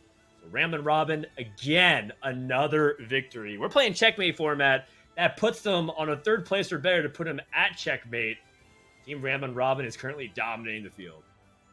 Yeah, and we talked about this coming in. They're possibly the premier duo at this point, having won the most recent Giant Slayer series, having been together for so long, and now coming out 1-1 in the first 2 games of the finals of this tournament. They're looking to be in an excellent spot. Yeah, that's right. So we'll see if that ends up happening here in game number 3. As again, the checkmate format is at 10 points. So if they get a 3rd place, they're going to cross that threshold. And then they have to get either 1st place or get to 18 points, whatever ends up happening first. So we have a lot of games potentially on our hands, or it could end very quickly. You don't want to miss it. Game 3 coming up with ThatsAdmirable after the jump. You're watching Lab Partners by Giant Slayer, presented by Wisdom.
Giant Slayer Lab Partners Day 2 presented by Wisdom. I'm ThatsAdmirable. I'm joined by Jirachi, and after 2 games here, we are starting to shape up and see exactly where this is headed right now. And Jirachi, in that last game there, I had the liberty of listening to some of the teams as they were talking to each other and communicating and kind of going over some steps there, and it really sounded like from Ramblin' and Roblin's perspective that they were actually very unconfident in their ability to perform well in that game, and then were very surprised when they came out on top as the winners in that one. What was your perspective and your take on that game in particular, just from a summary point of view? No, I'm not surprised you're saying that. They were kind of struggling in that mid game. They got taken to low health pretty quickly.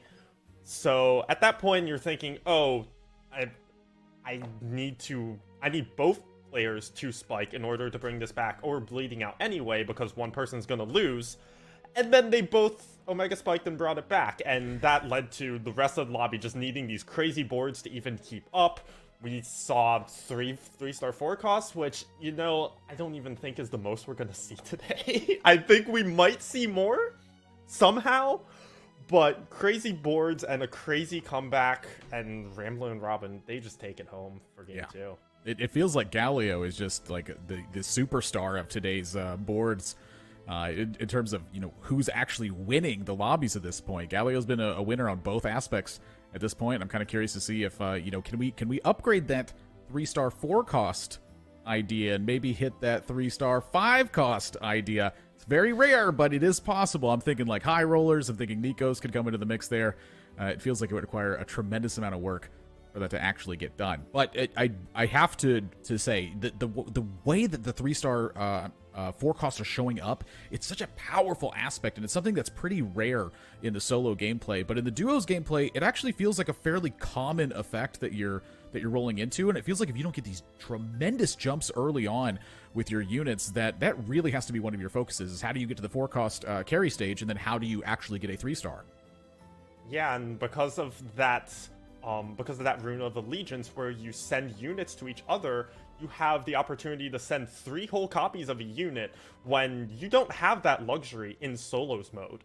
So you have your partner who can send over that whole unit, help you complete your 3-star, hit that just way quicker. We're seeing that so often today, and I think that's just the way that teams are using the Rune of Allegiance best. They're using it to find these crazy spikes, and rather than maybe playing for a little bit more tempo, sending over just, oh, we're going to send over 1 copy of a unit. No, you need to make the most value out of that Rune of Allegiance possible. Indeed you do. As we can see some more crazy consumable inside the game as well. And so we're going to be hopping into Robinsong's perspective as we head into game number 3 right now. 2 back-to-back lobby wins from Ramblin' Robin, their team here. Before we get to too much stuff here in terms of where I'm concerned, and, you know, we have the 1-4 augments coming up, where that really is our first contextual point of the game. If you could pick one 3-star 4-cost that you got every game, but it was the only one that you could get ever again, what would it be? Ooh, that is not something I've thought about yet, because I don't go for 3-star 4-cost that often, because I am a degen who goes for 3-star 2-costs all the time. But if that game is any indication, maybe Jin? The thing about Jin is the base 1 and 2-star Jin, the attack speed is not the greatest. But then you upgrade it to 3-star and you just get a sudden big boost in attack speed, because now that flat rate he attacks is just way faster. Oh yeah. So you just kill things absurdly quickly at an even faster rate. So pending some more thought about it, I'll go Jin 3 for now. All right, speed things up as you enter that stage. Duet, Thrill the Hunt, Phony, Frontline. Now from Robin's perspective. And Duet did have a tremendous fix that happened, and as addition to that, they also decided to add a buff to it here, where now you'll notice 500 additional health on those spotlighted units as well. You do have to have a socialite in play for that effect to shine, however. Yeah, 3 augments that all lean more towards stalling a little bit, actually, which we've talked about is kind of everything in this mode, having one player stall out. So the Duet, on the other hand, it's stall, but with a condition. You have to have the socialite hex, and no Tarek off an orb or anything. You don't know where the socialite hex is. You don't know how much you can play around it, especially early game. not a super enticing option. Opts to go with the phony frontline, which is something we've seen a lot of players take today. It's just very generically strong stall augment. Yeah, they call it a phony frontline, but honestly, it seems quite real to me. Those two things, they tank a lot, and it really helps you win the fights. They can call it phony all they want. It feels pretty real. Hopping over to Ramkev's side of the board, this feels pretty real as well. That's an early Cho'Gath with a pair of mutants. Yeah, that once you hit that early Cho'Gath, it's something you kind of just have to play around. And Ramkev, one of those players that's very comfortable playing a ton of different trees, especially the more the set goes on. But even right now, more than happy to just play that Cho'Gath. He's offered it immediately, and especially if he wants to get his teammate to send over maybe an early Cho'Gath copy to hit the Cho'Gath 2, or later around stage 4 send over another Cho'Gath 2 to hit an early Cho'Gath 3, it fits into that game plan of finding a super strong 3-star 3 cost to carry to the mid game, and then you can allow maybe GV8 later to find the 3-star 4 cost. Look at that additional attack that's being fueled by the mutants as well. Is this going to be one of those mythical attack damage Cho'Gath games that I've been hearing so much about? I've tried to go this myself, and I feel like I could never assemble this whatsoever. But I'm seeing those additional attacks, fire off of those mutants, and that feels like it makes Cho'Gath one of the scarier ones when you start to equip them with a bunch of attack damage items.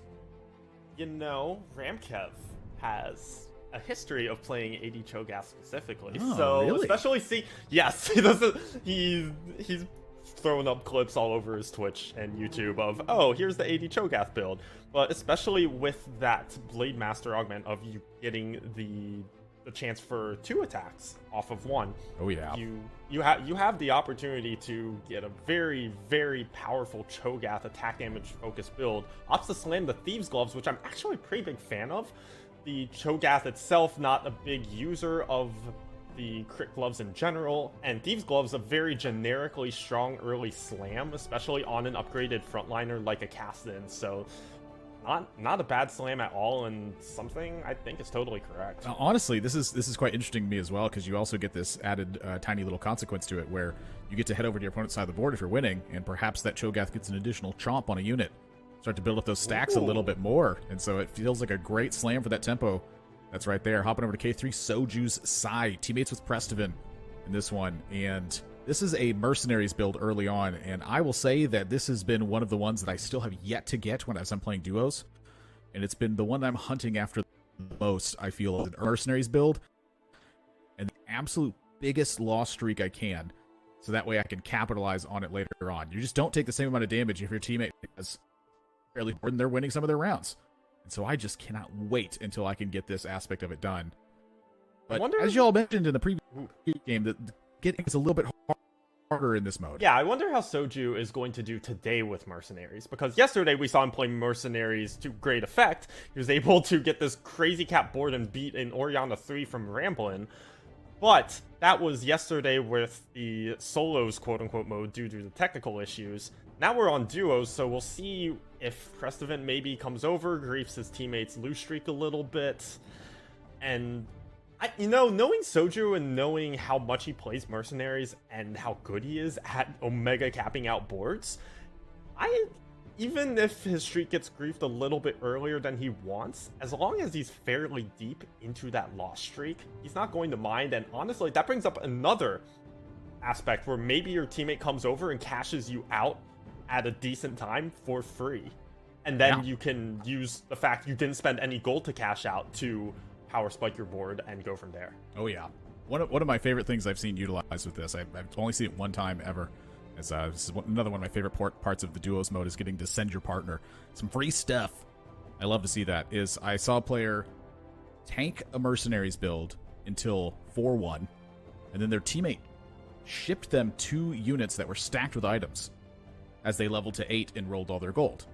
And then they won with this loss streak that was from 2-1 to 4-1, and their board got huge. And then what they did is they used those trade augments to ship their teammate back exactly what their teammate had sent them, plus some items that they had gotten from the chest on the mercenary side of things. So it was this tremendous commitment to this lose streak, and then this very strange use of the trade augments in order to, here, go ahead and borrow these big units I have for you, and to really cash in on that mercenary thing. And it was honestly just one of the most glorious outcomes I had ever seen for mercenaries. Okay, now I'm hoping they do that. We'll see how much we'll see how much they've thought about using the Rune of Allegiance, see if that's one of the creative uses they found for it. Who knows? We have no idea, honestly, how much these teams have learned about this mode, and just in general, how much we know about this mode, because it is so new, and it's so new at the highest level. We're still figuring out uses for the Rune of Allegiance. We're still figuring out some cool synergies that you can build between partners. So, and that's what I love about this tournament. We're learning so much about what this mode looks like at the highest level. When you got two modes to compete in, it's going to be tough to solve both. Let me tell you what. Oh boy, I love this. It feels like every single game has been different from this one. Precedent side of the board, looking pretty solid here right now. The 2-star Camille holding on to that Morellonomicon, just, quite a bit of damage that unit cranks out if it's able to live, and I'm noticing the Ascension as the augment there for Precedent, and that means that Camille takes quite a while to really finish everything else off, but when you're able to have that Ascension, you hit that halfway point, and then suddenly your damage really ticks up at that point. I feel like this is an extremely strong setup. I feel like that they're in a tremendous spot to be able to capitalize on this build, and as they were looking at Soju's side of the board, I noticed that there were a lot of things being sold down as Ramkev hits an early Mundo here as well. Whoa, that is a big deal. Yeah, that's one of those units you kind of don't expect to hit until stage 4 at the earliest, because it's the 4 cost. But Ramkev hitting it super early? He has a chance to go 5 mutants for 3-2? That's a crazy power spike to hit that early. Yeah, especially with the additional attacks being attached. And, the 5 mutant side of things, I believe it steps up to 70% on the additional attacks. Whew! It is 75%. I am looking at the number right now, yes, so close enough. Even more than I thought, which was still a very large number. It's just more DPS, and especially if he decides to opt for maybe a Bloodthirst around the Cho'Gath, or like a Runans, or just a little bit of attack damage. I don't think it's the route he's gonna go, because he's already slammed the Redemption on it. He's already used up the gloves on the Thieves' Gloves on the Kassadin. But you're still utilizing Cho'Gath's natural high base AD to just get a ton of damage off without needing to commit offensive items to him. Yeah. It really feels like the Ramkev side of things is 2 approaches you end up taking. It's number 1, very commit to the reroll strategy, or go to 8 and pick up some legendary units.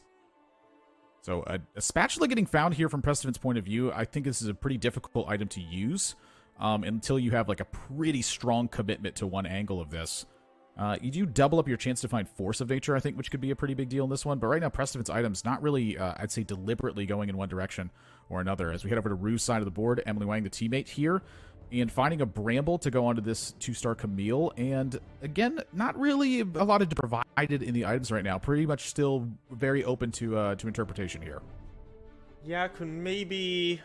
It looks like she's going to go ahead and play 4 Assassin for her next level. I imagine she's going to roll at least a little bit, find a little bit stronger frontline. She has 2 upgraded frontliners right now, but when they don't have synergies, they're not super tanky.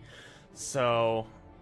we'll see how much she decides to commit here to a role and see what item she decides to build. I imagine the last Whisper is in the cards. Just looking at the items on her bench, she needs to slam something, and Thieves' Gloves is the only other item that makes sense. But it uses up 2 gloves when, at this point, for Rue, unlike Ramkev, you really want to keep those gloves for offensive items. So we're going to watch the roll down here. She has the 4 Assassins for now, or maybe she just going to choose to sit.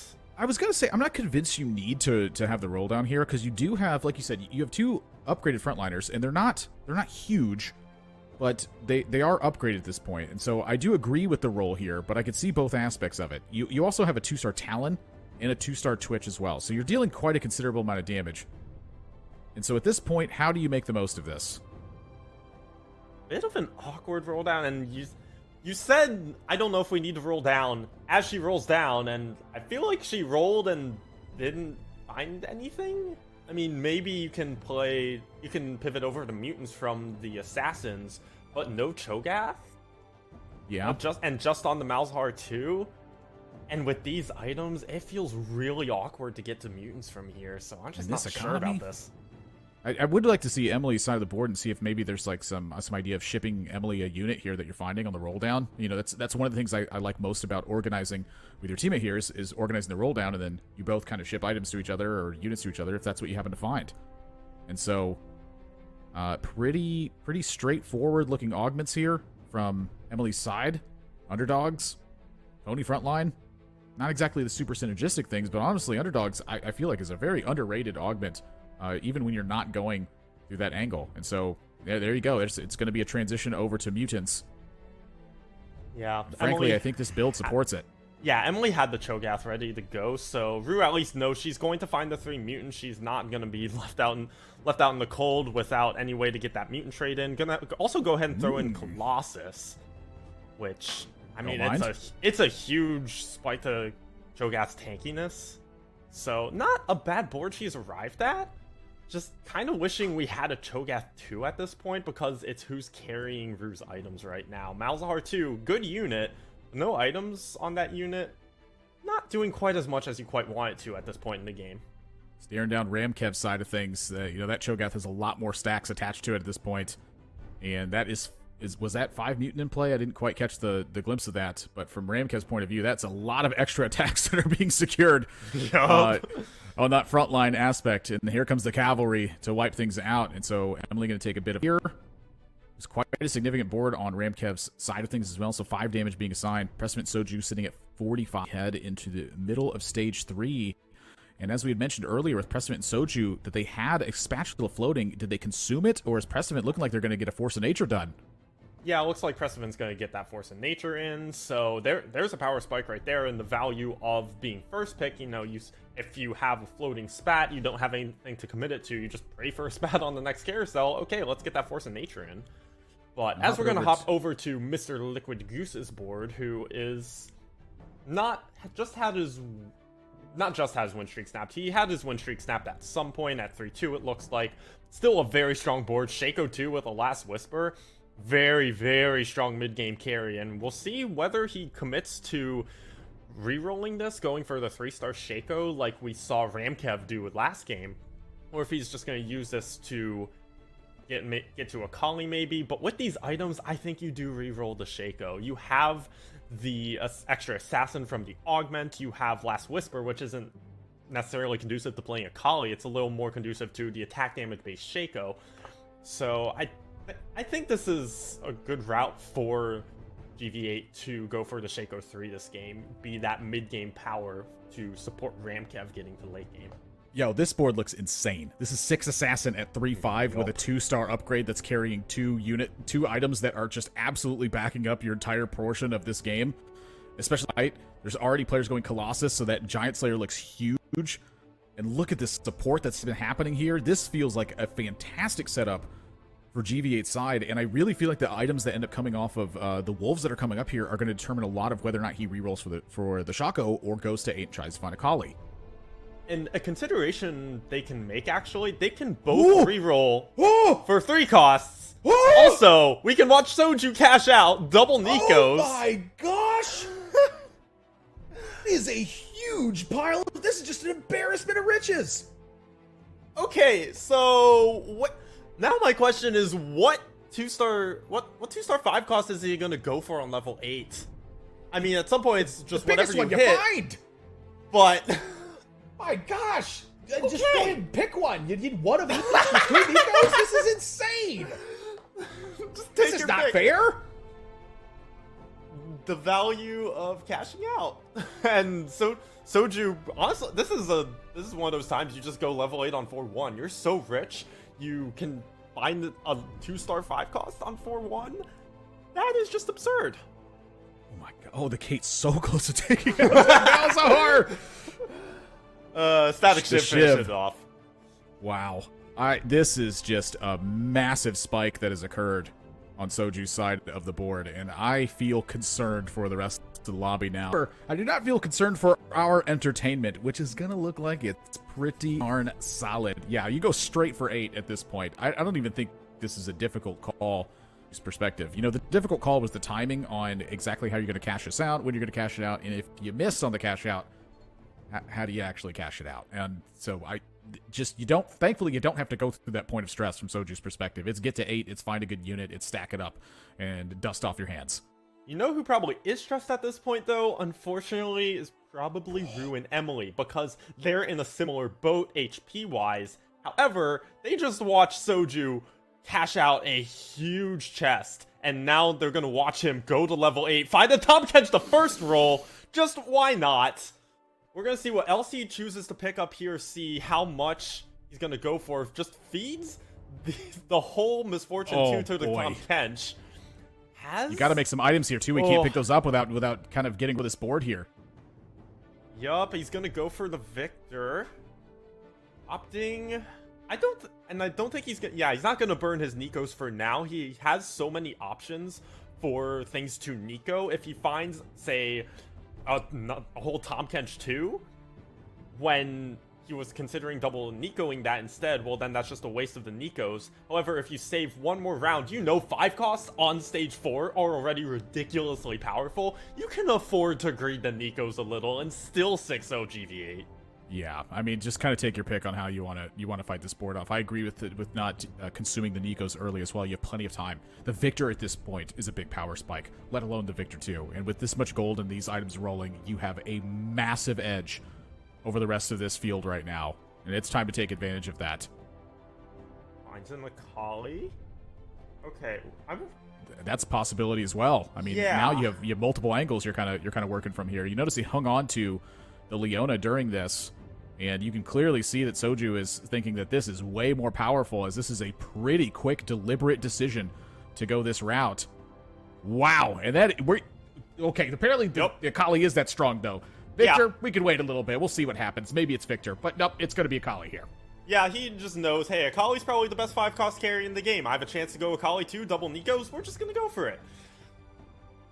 I mean, I don't blame him. I will say this Cho'Gath from Ramkev, though, with the Dragon's Claw plus the Redemption, is going to be a very difficult kill from this perspective. You notice this Akali not able to get the job done here, and that Thieves Glove's also providing a Dragon Claw. Big win for Ramkev, who looks like they are very comfortable at this spot. The underdogs, on top of that, to work towards that perspective. The Mutant Heart that has shown up to help support the strength of that board. You don't have to be running just random mutants instead. You get to run mutants that you actually want to run.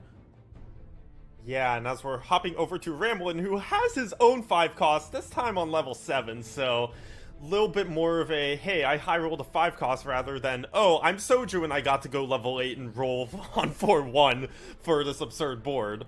So, Ramblin' favoring the AP tree again this game, which we saw him do the past couple games, and is something we just see him do a lot in general. He's honestly one of, if not the best AP player in the server, even when AP isn't as prominent of a tree. You think right now Lux isn't a super strong carry.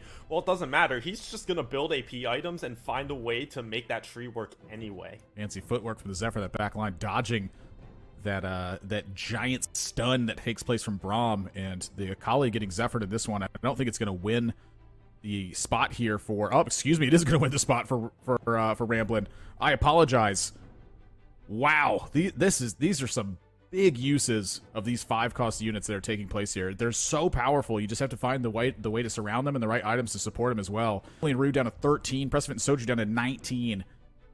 A tremendous difference in the top and bottom half of this lobby right now. Yeah, wow. Just the power of finding a strong early game. With Ramkev and GV8, they were able to find those early 3 costs they needed, snowball off that. Ramble and Robin just also having a super strong mid game. Precedent Soju, well, Soju was sacking for mercenaries, and now he's found this power spike. So they're just chilling at this point. Rue and Emily, they're in some trouble unless they find something huge soon. So here we go on Ramkev's side of things. This is looking like it's a bit more of a patient use of the gold at this point. It feels like a lot more calm over here on Ramkev's board, where it's just like, look at how beautiful this board is. This giant Cho'Gath. Yep. But a lot of purple. Something I do want to call out, which I wanted to talk about earlier, and then Soju so rudely interrupted me by, having a game mechanic kick into play. Wow, so rude. Him and Ramkev and GV8 are both rerolling 3 costs, and this is one of the strategies you can do in duos. They're each rerolling a separate 3 cost, taking those out of the pool, giving your partner a higher chance to hit their 3 costs they're rolling for. We saw earlier GV8 is holding Cho'Gaths to send over to Ramkev as soon as they have 9 of the Cho'Gath. And Ramkev doesn't have any Shakos for now, but by having this many Cho'Gaths out of the pool, it dilutes that pool of 3 costs, gonna make it easier for GV8 to find that Shako 3 if that is the route they choose to take. Yeah, it's one of the things I love about duos is that it's so much more reliable in terms of finding what your generic lineup is going to look like, and then also more reliable in terms of 3-starring your units, which is, to me, the most exciting part of the game. And so for Ramkev here, the way the items are did, I was looking at the binary to see how much it impacted the board at the moment, and I really feel like this binary could be a very real selection here. Ooh, I wonder if the play is Chemtech emblem, and you put it on the Cho'Gath? Oh. You get the extra attack speed. You're going to get the extra healing. Little bit of extra attack speed and the % health healing on such a giant health pool? It's a consideration, but instead gonna opt for binary airdrop, which I'm still a big fan of. He has 2 items on the Cho'Gath. His items are kind of spread out a little. You get a ton of value out of that augment as well, so I mean, for my entertainment, I'd love to see a Chemtech Cho'Gath, but Ramkev just opting for the binary there, and I don't think it's incorrect. Yeah, I mean, I don't blame him either. To me, the thing that I love about that is the demonstration between the heart augment and the emblem augment and how big of a difference it could make. Because right now, this Cho'Gath has so many... I mean, I believe these stacks are probably capped out at this point, and if you cannot access this backline, that Victor's going to shred through. And so here comes the Cavalry trying to end this right now. But they're stuck on that Cho'Gath for a little bit here. Does that give enough time to utilize this? Not nearly enough. Just barely a little bit more time. As Ramkev takes a bit of a hit there. Oh, we're noticing that Soju's board coming in to just steamroll Ramblin at the last second. That's the power of having one super strong teammate. As long as the weaker teammate can stall long enough for the super strong teammate to just steamroll their opponent, come in and save the day, hey, that's fine. Sometimes just that one insanely strong board is all you need. At the end of stage 4 now, it looked like Rue and Emily, as well as Soju and Prestovant, have stabilized their position a little bit now and starting to even things up a bit. Are they strong enough to make spot? Because when you're this, in terms of your team, it does mean you need to be very consistently winning in these spots right now. Robin able to find an Infinity Edge for this Jhin, as well as having a Shroud that can be backed up here as well. Or you could separate this and maybe get some scrap going. But now it's a roll down point of view, and he's looking for 2 different forecasts at this point, it looks like, with the Jhin plus the Braum. The Braum carrying some items. I feel like this could be a massive unit to 3 stars. That stun will take forever to resolve. He's going to go ahead and sell the Braum and pick up the Yuumi, though. I think that this is probably a slightly stronger aspect. Just make your board a little bit more consistent instead of having to auto your gold and hope that you can find these big jumps later in the game. I'll say I have seen Braum 3, and it's kind of underwhelming. So I'm not even surprised to see Robin just give that up. Say, hey, we know Jhin 3 is really good, so let's go for that instead. Braum 3, I mean, it's a 3-star forecast. Not great, but it's a 3-star forecast, so let's prioritize the one that we know is better. Yeah, the stun or the damage. You know, the damage is kind of like a stun. If you deal enough damage, it's like a permanent stun, though. Your opponent's board just can't attack you. Did you know that death is the best form of CC? Yeah. True story. Soju and Prestovant both taking a hit here. Down to 5 on that one. If you're able to get reduced down to what would effectively be 0, that's when you go into that death point, where now any of your teammates' losses is going to knock you out of the lobby at that point. Rue on a win streak now. Looks like Rue and Emily are starting to really recover from this spot, and Robin just going to sit back and say, where's the next point where I can improve my board? And over to Soju's side, it really feels like there's been very little improvement since he was able to Nico's this Akali at this point. You know, the items, I would say, are pretty strong on the Akali, but really very little else has changed here. Yeah, it's all the board power right now for Soju is in this Akali. The rest of the board, a bunch of 1-stars for the most part. You have the Taric too, and the Shako too, but not the best units you want to upgrade. Maybe really want to find those upgraded 4 costs and maybe some more 5 costs. They're all 1-star, and when Ramkev is re-rolling for a bunch of 3 costs and just has that much power, it's just not quite enough for Soju. I mean, my gosh, it felt like it was going to be so strong, and then it felt like after the cash out, just nothing worked. Rue and Emily getting reduced down to that critical hit now, as well as Soju and Prestavant. Either one of these teams taking a hit is going to knock them out of this lobby. And let me tell you what, that would put Ramblin' and Robin back into another top 2 in this one. And that is not what you're wanting to see if you're everybody else right now. You needed them to have a 4th, or otherwise they're going to be stepping into the realm of now being able to close out this event and win.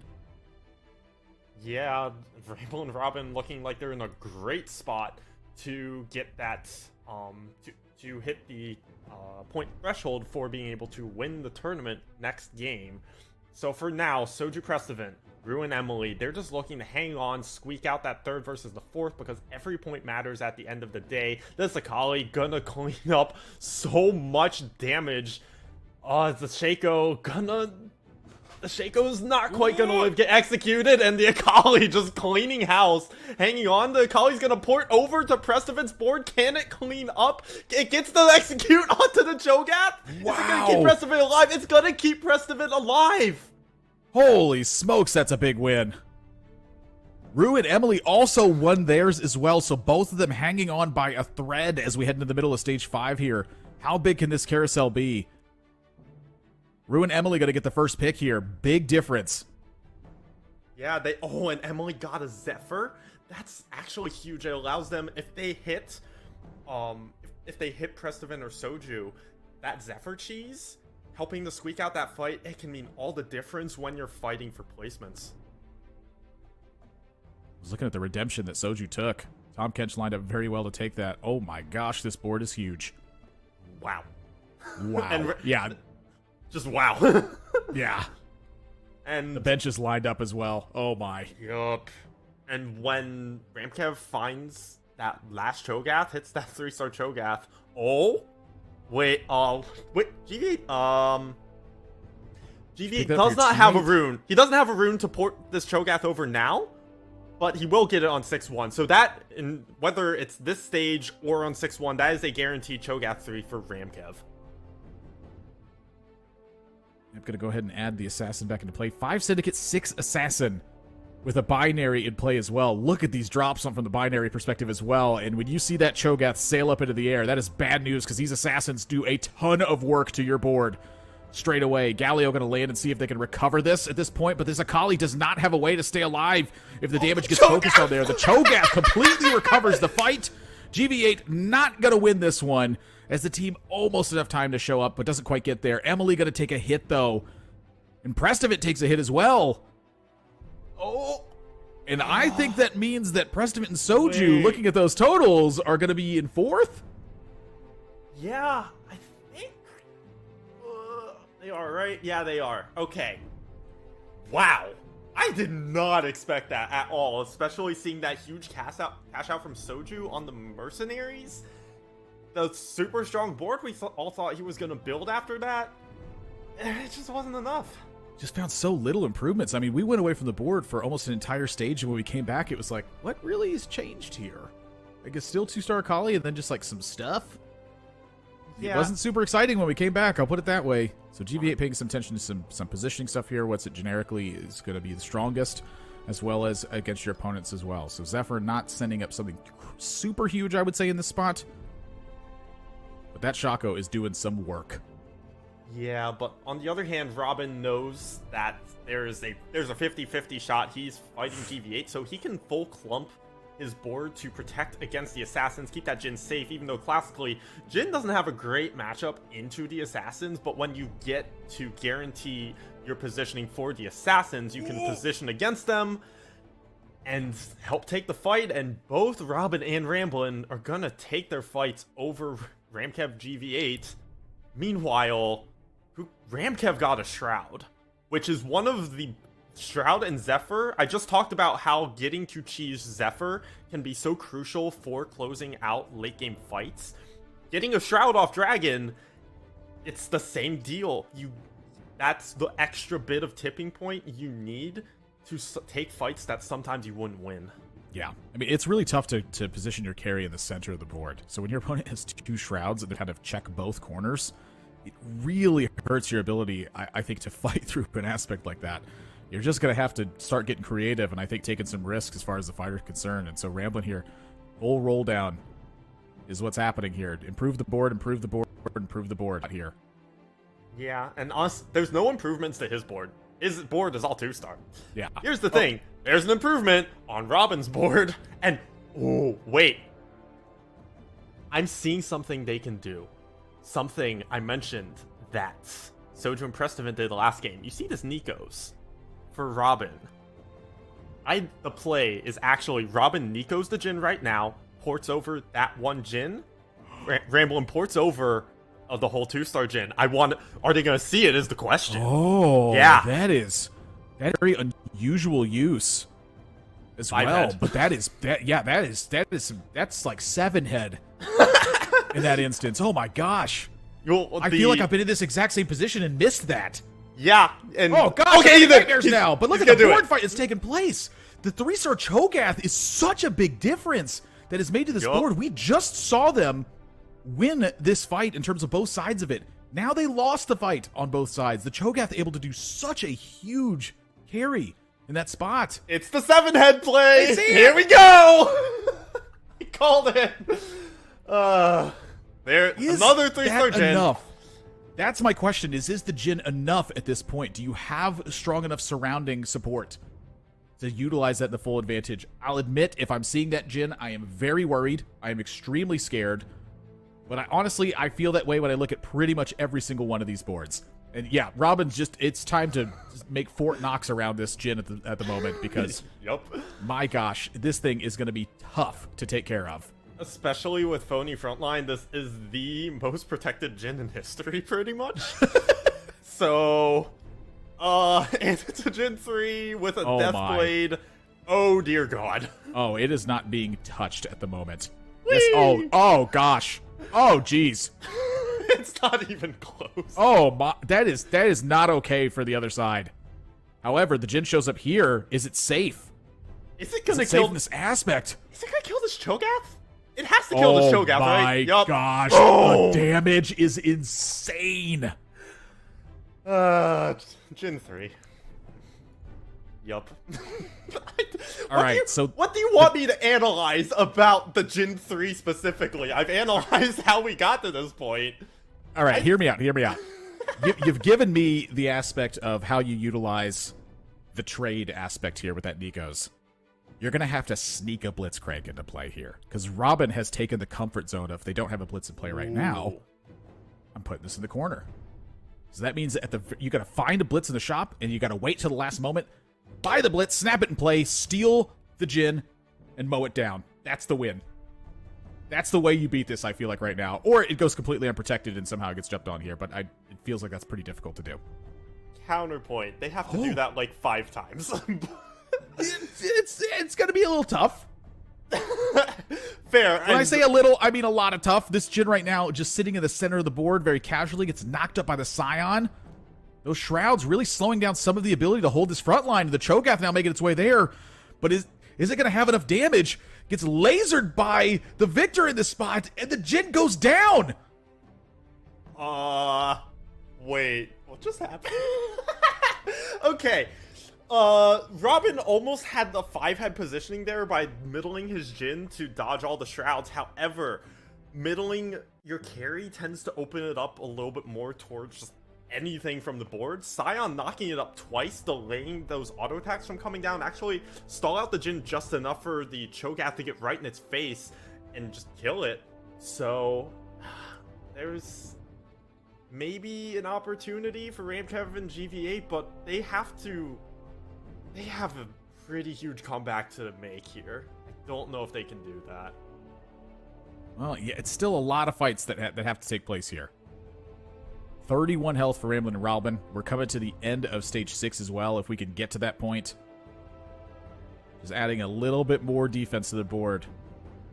Honestly, even into the Cho'Gath, I feel like it's correct for Robin to just full clump around this Jhin, just guarantee the Cho'Gath will reach it last. Ooh, even though you're getting knocked up by Scion. Look, the Blitzcrank tech! Blitzcrank! You Blitzcrank! It got shrouded, but is it enough? Can the team find this Jin before the Jin finds the team? It gets knocked up into the air, but the Yumi able to stun this down. That Jin is unchecked. I appreciate the effort there from that Blitzcrank, but it was not enough here, and I think that's life point now for GV8 and for Ramkev. Indeed it is. They have to win both sides of their fight for the rest of the game, or it will be the third first place finish in a row for Ramblin' Robin. Yeah, it's... this Jin is doing so much, and Robin going back to unclumping a little bit. Honestly, the move might just be to let Jin get shrouded, because at some point, do you really care? His auto attacks already do so much, and you don't necessarily want to compromise your positioning on your carry just in order to dodge a shroud. Yeah. And you know what? Still didn't get hit by the shroud and is in the corner, is as far away from the Cho'Gath as possible. This is pretty much best case for the Jin. Just melts the whole team. The lineup as well, the way that the entire left side of the board is getting occupied, but the Jin eventually gets mowed down here. And Ramblin' shows up, but not with very much. Is this enough to fight this Cho'Gath? It doesn't matter. GV8's dead. It doesn't matter. Touche. It'd be like that. I was very excited, though. I did want to see if that Cho'Gath could get taken down. It ultimately did not, but that is a third first place finish now for Ramblin' Robin. And let me tell you what, honestly, from my point of view, kind of expected. They just kind of dominate when it comes to these team formats. It feels like every single time I've seen these two have to team together in order to play, that they have just been crushing everybody. Yep. And they're playing again that game around the upgraded 5 cost on one side and working together to find a 3-star 4 cost on the other player's board. And 3 firsts in a row, they've already got match point. Wow. Okay. And honestly, the highlight of the game for me, it's that little tiny use of the Nikos and the trades, where it feels so unusual as well. You are sending your teammate a Jin so that they can make a 2-star Jin, so that they can send you a 2-star Jin, so that you can make a 3-star Jin. That's not how Nikos is supposed to work. It's supposed to be for you at that point. Lobby winners here, third in a row, and it's just... what is going on right now? These two just feel like if you sync the two of these up, it's just the end. It's like some ultimate Transformers effect that ends up happening here, where it feels unstoppable at this point. It's two of the best players in the server that have been playing together for so long that the sum is still like greater than the parts. These two are just an incredible team to watch, both as individuals and as a team. You see right there, they have the potential to take it all next game with a first. Team People Riot, not too far back. They put themselves in that threshold. If they take first this game, Team 7, Andrew, Emily need at least... Team People Riot just need a third, I believe. Team 7 can get there with a first. Rue Emily needs at least 2 games to get there. So, well, it's looking really good for Ramblin' Robin, but it's not over until it's over. Nothing's guaranteed yet. Yeah, this is still technically anyone's tournament at this point. It's unlikely that some of these results take place, but they are still possible, and that's what always has me excited about this. Is for variable strategy games, it's any given Sunday. Nobody has a guaranteed win until the win is actually just straight up guaranteed. So we're going to be going to a break after this one, and we're coming back with Game 4, where it could all be over. Frodan's going to be taking my spot. Jirachi's still going to be on the desk. So when we come back, it's going to be Game 4 of the Giant Slayer Lab Partners Day number 2, presented by Wisdom.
3 games in and 3 first place for Team Ramblin' Robin. Can anybody stop them? Team People Riot has certainly tried and given them a run for their money, but for the other 2 teams, they have some work cut out for them. We are officially past the checkmate point. Any first place from Team Ramblin' Robin is going to secure it, but if they get 18 points in total, that's also a secondary victory.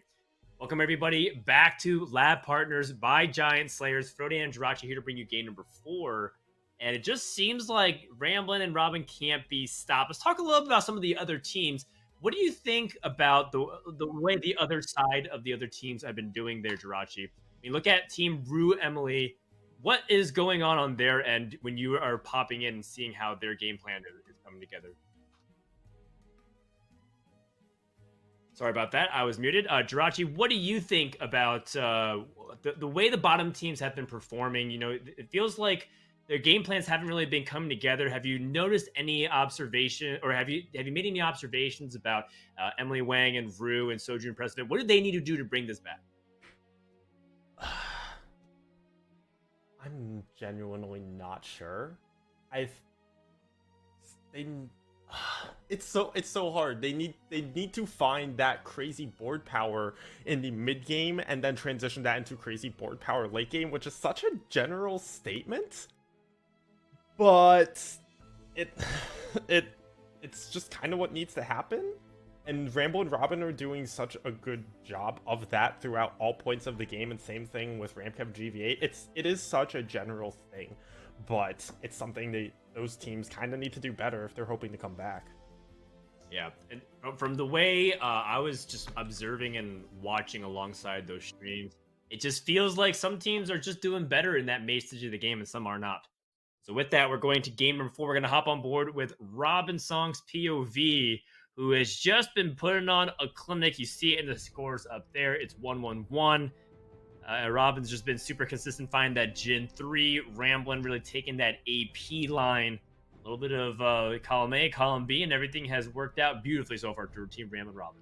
Yeah, and this, you point out, Ramblin' taking the AP route and Robin taking the AD route. That's also reflected in their starting items, and also Robin happening to get a Samira off the first orb.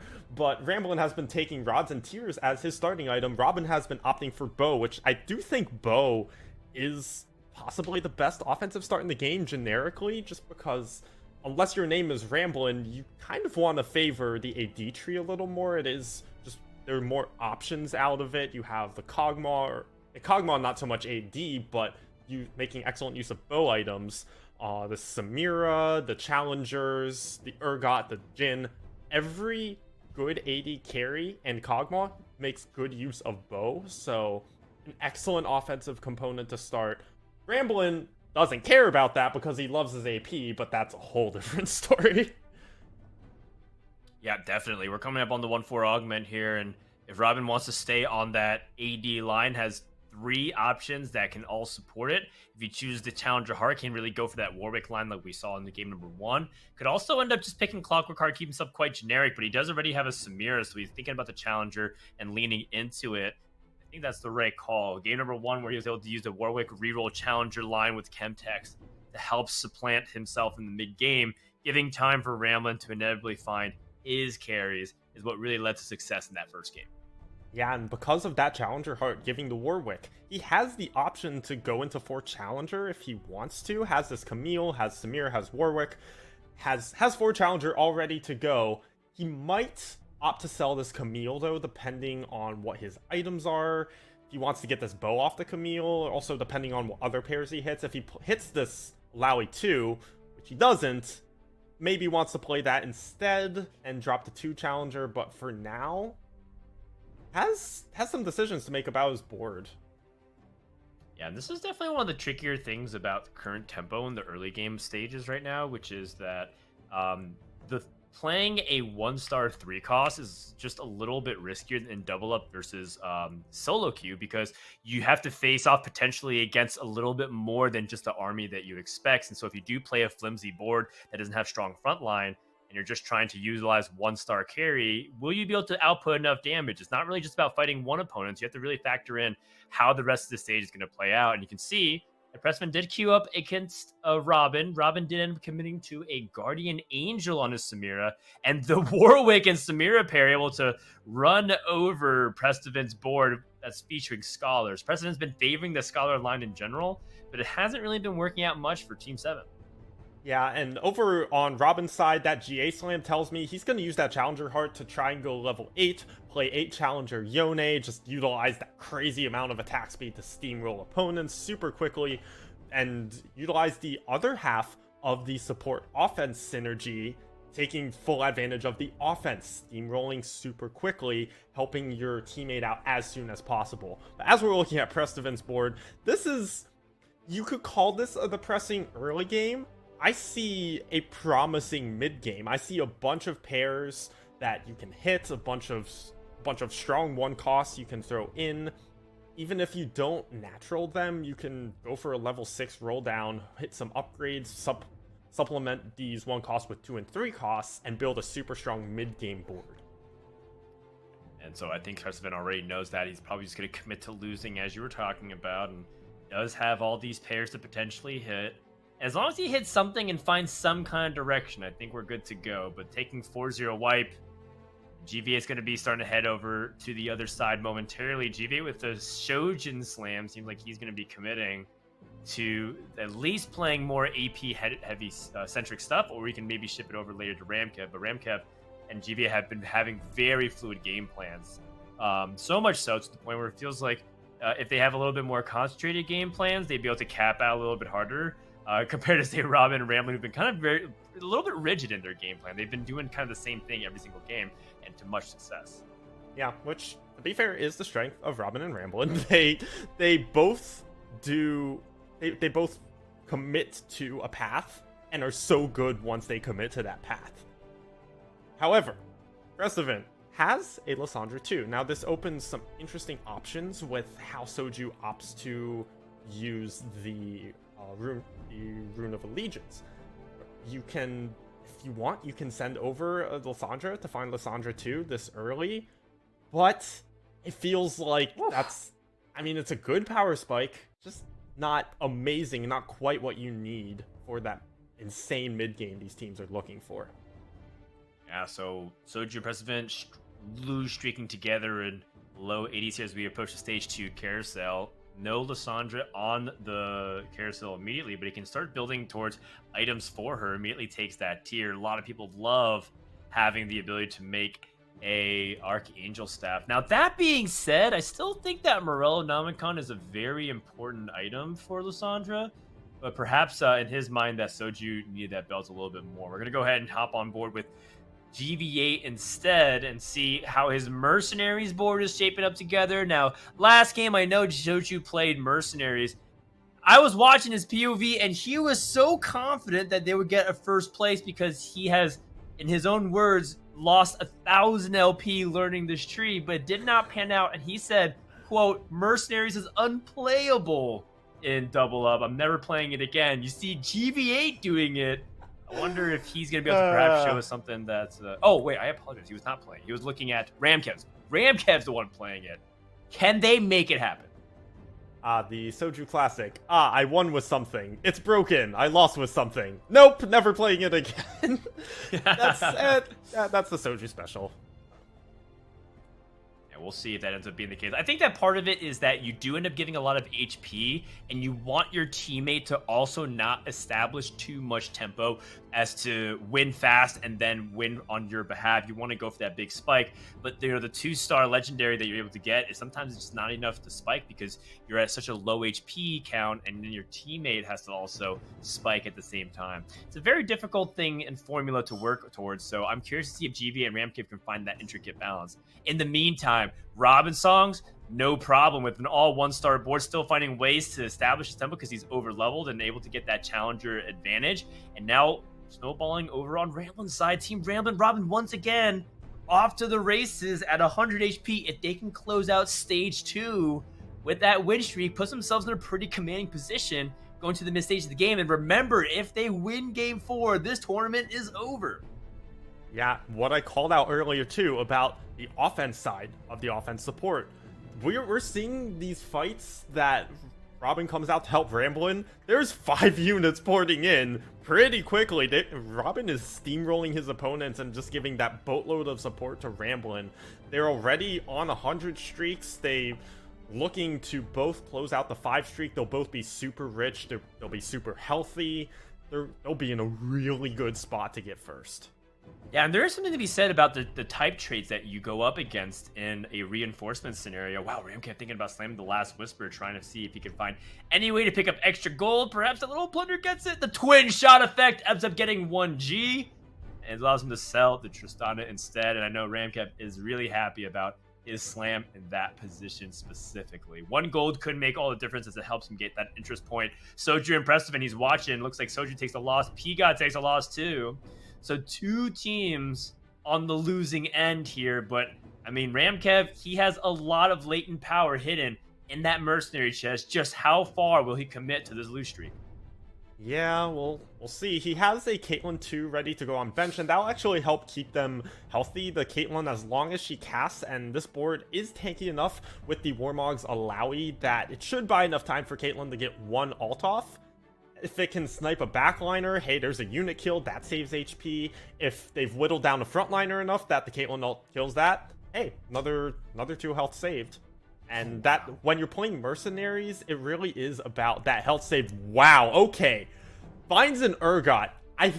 That's actually amazing for Ramkev, because I think Urgot is one of the premier ways to get out of mercenaries. Just the Urgot board synergizes so well with the mercenary units. You get so much overlapping synergies. Finding Urgot this early, you can just replace the Graves with it. The Urgot will help kill units, keep you healthy.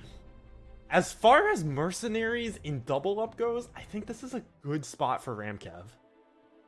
Yes, I would agree, and you hit the nail on the head. The Chemtech Bruisers twin shot dynamic slots in very nice for Gangplank, and even to the point where Ramkev doesn't even have to necessarily transfer the item to Urgot anytime soon. Can play Gangplank at 2-star for a little bit of time before we get to that point. I think like a Soju's board, he's playing a Tristana. Now, we have seen some people attempt Yordles earlier today, but not to much success. And I do think that Tristana 2 is kind of an underrated carry. It's more than capable of being able to go the distance and even land a top 1 in solo queue. I wonder if people are going to be trying it. In this case, is Soju going to just ride this and try to see how much he can get off of just a Yordle board to transition late game? Or is he going to try and go for higher tempo and reroll the Tristana?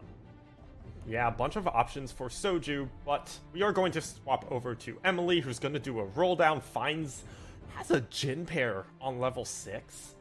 Oh, wow. Ooh. Two. Hold up. Not making the echo. Yeah, okay, gonna opt to make it now. What's 4th unit is just what? It's the Twitch for 4 Assassin, not the end of the world. Finds this whole Shaco too, and maybe she'll go for the Shaco route this time, or you can even go for this Shaco into a Jhin later. Well, I think what she sells here is going to dictate what her route is. She has this Jhin pair, and that's pretty nuts to find this early. But she has the option to go for that Jhin or to go into more of the Assassin route.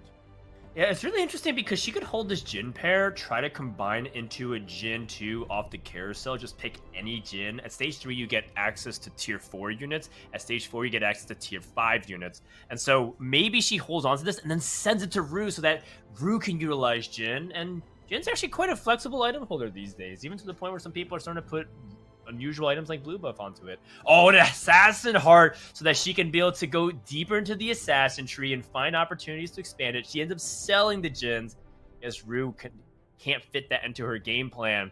You see some mixing and matching here coming out from Emily Wang and trying to see what she can really do with these items. She already has a Morel Namicon, so she can set up the vest so that could potentially be Frozen Heart or say a Shroud. Ends up going with the Rod onto that Blitzcrank. I do want to ask about that Leona 2 that Emily Wang passed and did not make it. What is she trying to plan in that kind of spot there, Josh? I'm not sure. She's thinking, I don't know if I'm going to play around this assassin board, so I don't know if I want to sink the gold into Leona 2 quite yet. Obviously, hindsight's 2020, so now we really would like that Leona 2. However, even with just Leona 1, it's not like her frontline is too lacking. She has Phony frontline, and she has a boatload of damage from these Sins, so they're gonna murder this Malzahar pretty quickly if they can focus the Malzahar at some point. Okay, Yep, Talon's on the that's Malzahar. Malzahar's dead. Yeah, and I think another thing that's quite interesting is that Emily's choosing to full frontline her her target dummies as well as her bodyguards, and that keeps a lot of the units static where they are. A lot of times, assassins have traditionally wanted position on the third or even the entire back row, and that usually pulls units to walk forward because, especially if they're melee, if they get within range, giving assassins a lot more freedom to crowd around a unit and quickly gather and gang up on a single target. So Emily choosing to keep things frozen. We'll see what she ends up picking off the carousel here. She does have third pick alongside Rude, looking at her open items as well with an extra rod, and a cloak. Yeah, and I think she's probably gonna go for the bow here, opt for a Runans or maybe a sword for another Shaco item. She's gonna go for sword, which I don't hate. It is a little bit greedy. You're kind of hoping you get dropped two good items off wolves. Either that, or you could just slam the Bloodthirster, which I'm not the biggest fan of on Shaco. It's not like he really needs healing with that aggro drop. So taking that bow, taking the BF is going to be a little greedier. You're hoping you get good components off wolves, but with the health they're in and the fact that they need to make up a lot of ground and points in the standings, being a little bit greedier here, I don't mind it. I can totally buy that. Go ahead and check in on Cloud9's Soju and see how he is doing. It doesn't seem like he is racking up the Yordles.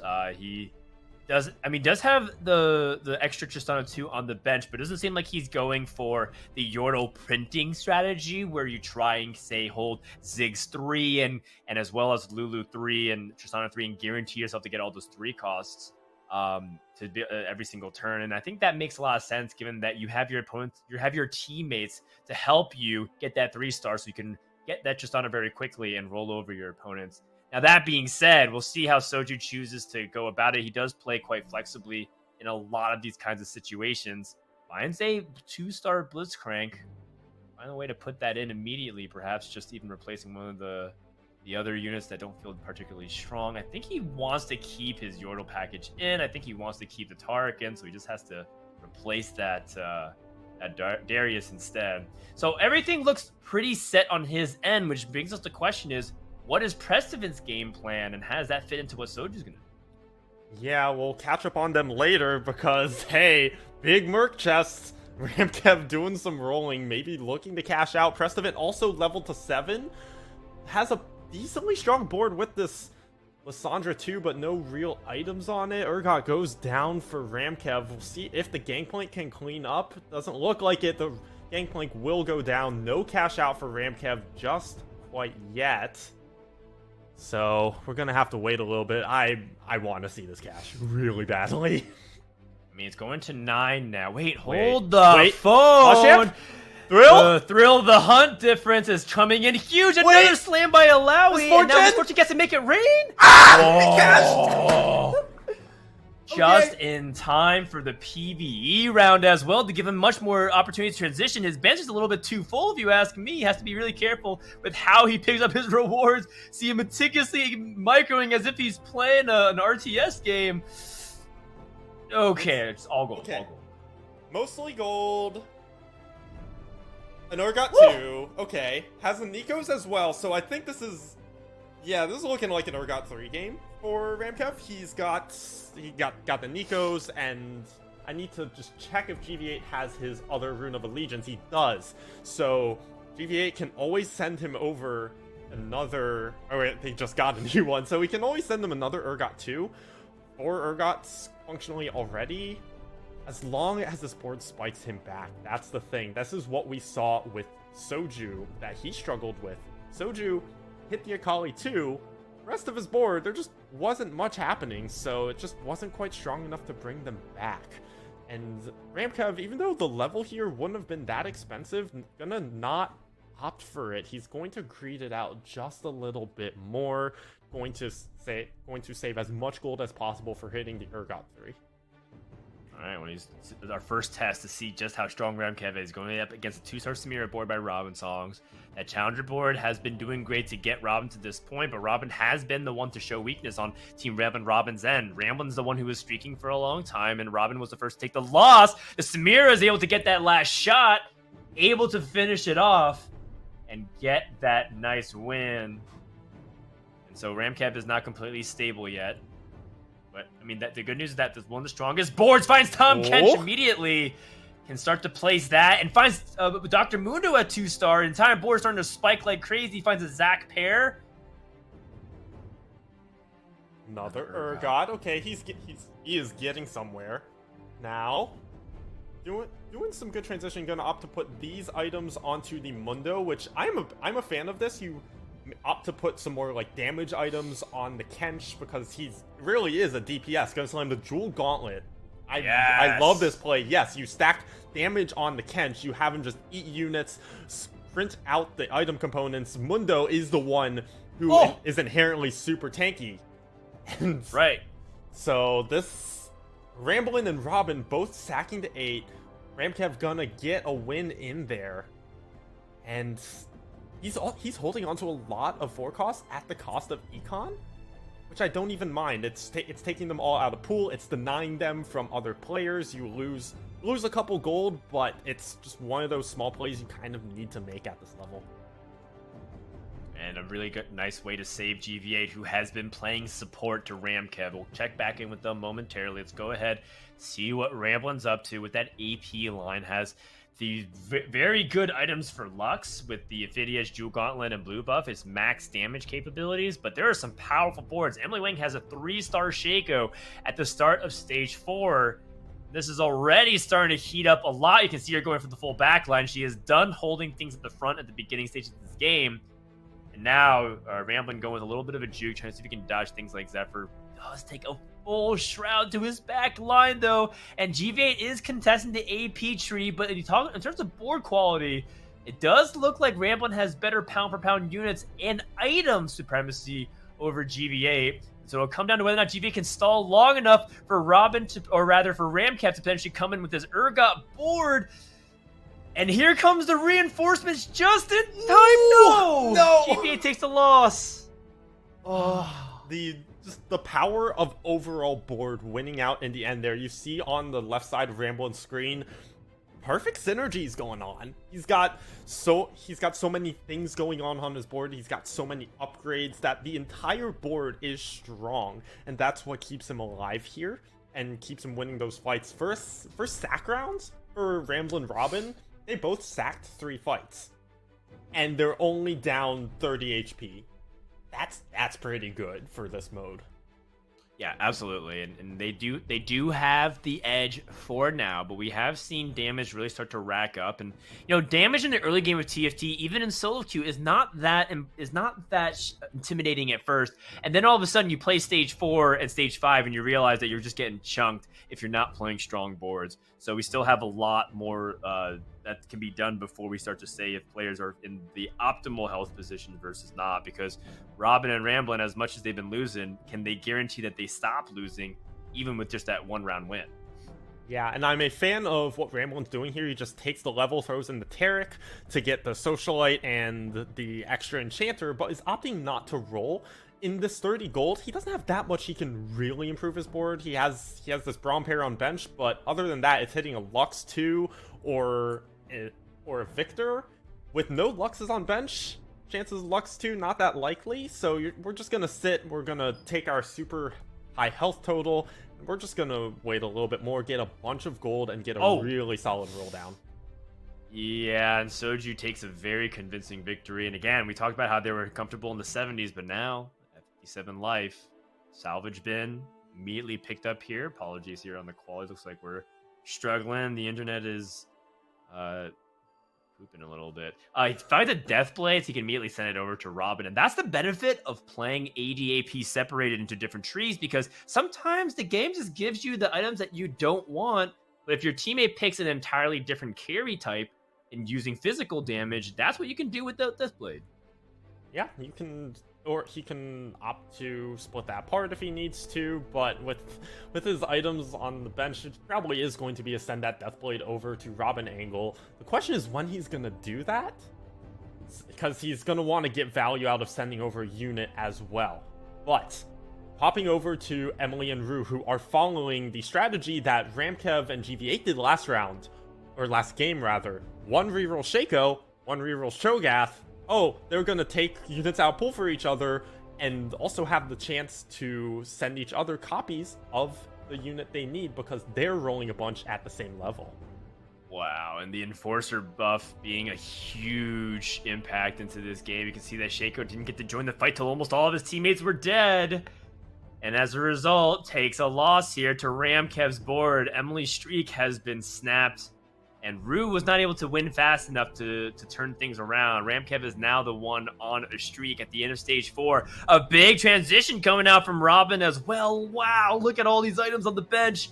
A big roll down is incoming. Yup, gonna pick up a Lux too. That's going over to his partner for sure. Gonna hold a bunch of Luxes. Finds a Kaisa too! And you could just stack items on that carry. And he still has 40 gold to roll. Like, he's doing this to try to get ahead because he doesn't want to be under pressure and perhaps misplay or roll past something that he really needs. Looking for his Kaisa to put a Guardian Angel on as well. How does he want to play out the rest of this turn? He has so many things that he can do, already replacing some of these items. He's out of bench space for the items. Has a Warmogs. He's kind of splitting up his items a little bit while he's finishing up the roll down. Finds a Fiora too. That is huge. He really just needs a Yone too, and he's fully good to go, but hasn't quite gotten there. Found my god! Found 6 Luxes, because sure, why not? And he can send both of them to his teammate because his teammate has IE, Jewel Gauntlet, and Blue Buff. And he can send 6 Luxes to Ramblin'. Yup. So, your teammate doesn't necessarily find units they need. Well, I found the units you need. And also, I have a board that's going to steamroll and win the fight in the first 10 seconds. Oh a my huge goodness. Huge spike for Robin. He sacked so long. He did what Ramblin' did as well. You sack until 5-1. You just have this giant bundle of gold to roll down. Finds a Kaisa 2 in there. Finds 2 carries upgraded even though he didn't find Yone. So, and once he finds that Yone 2, he sends those Luxes over to Ramblin'. They're looking to be in a great spot.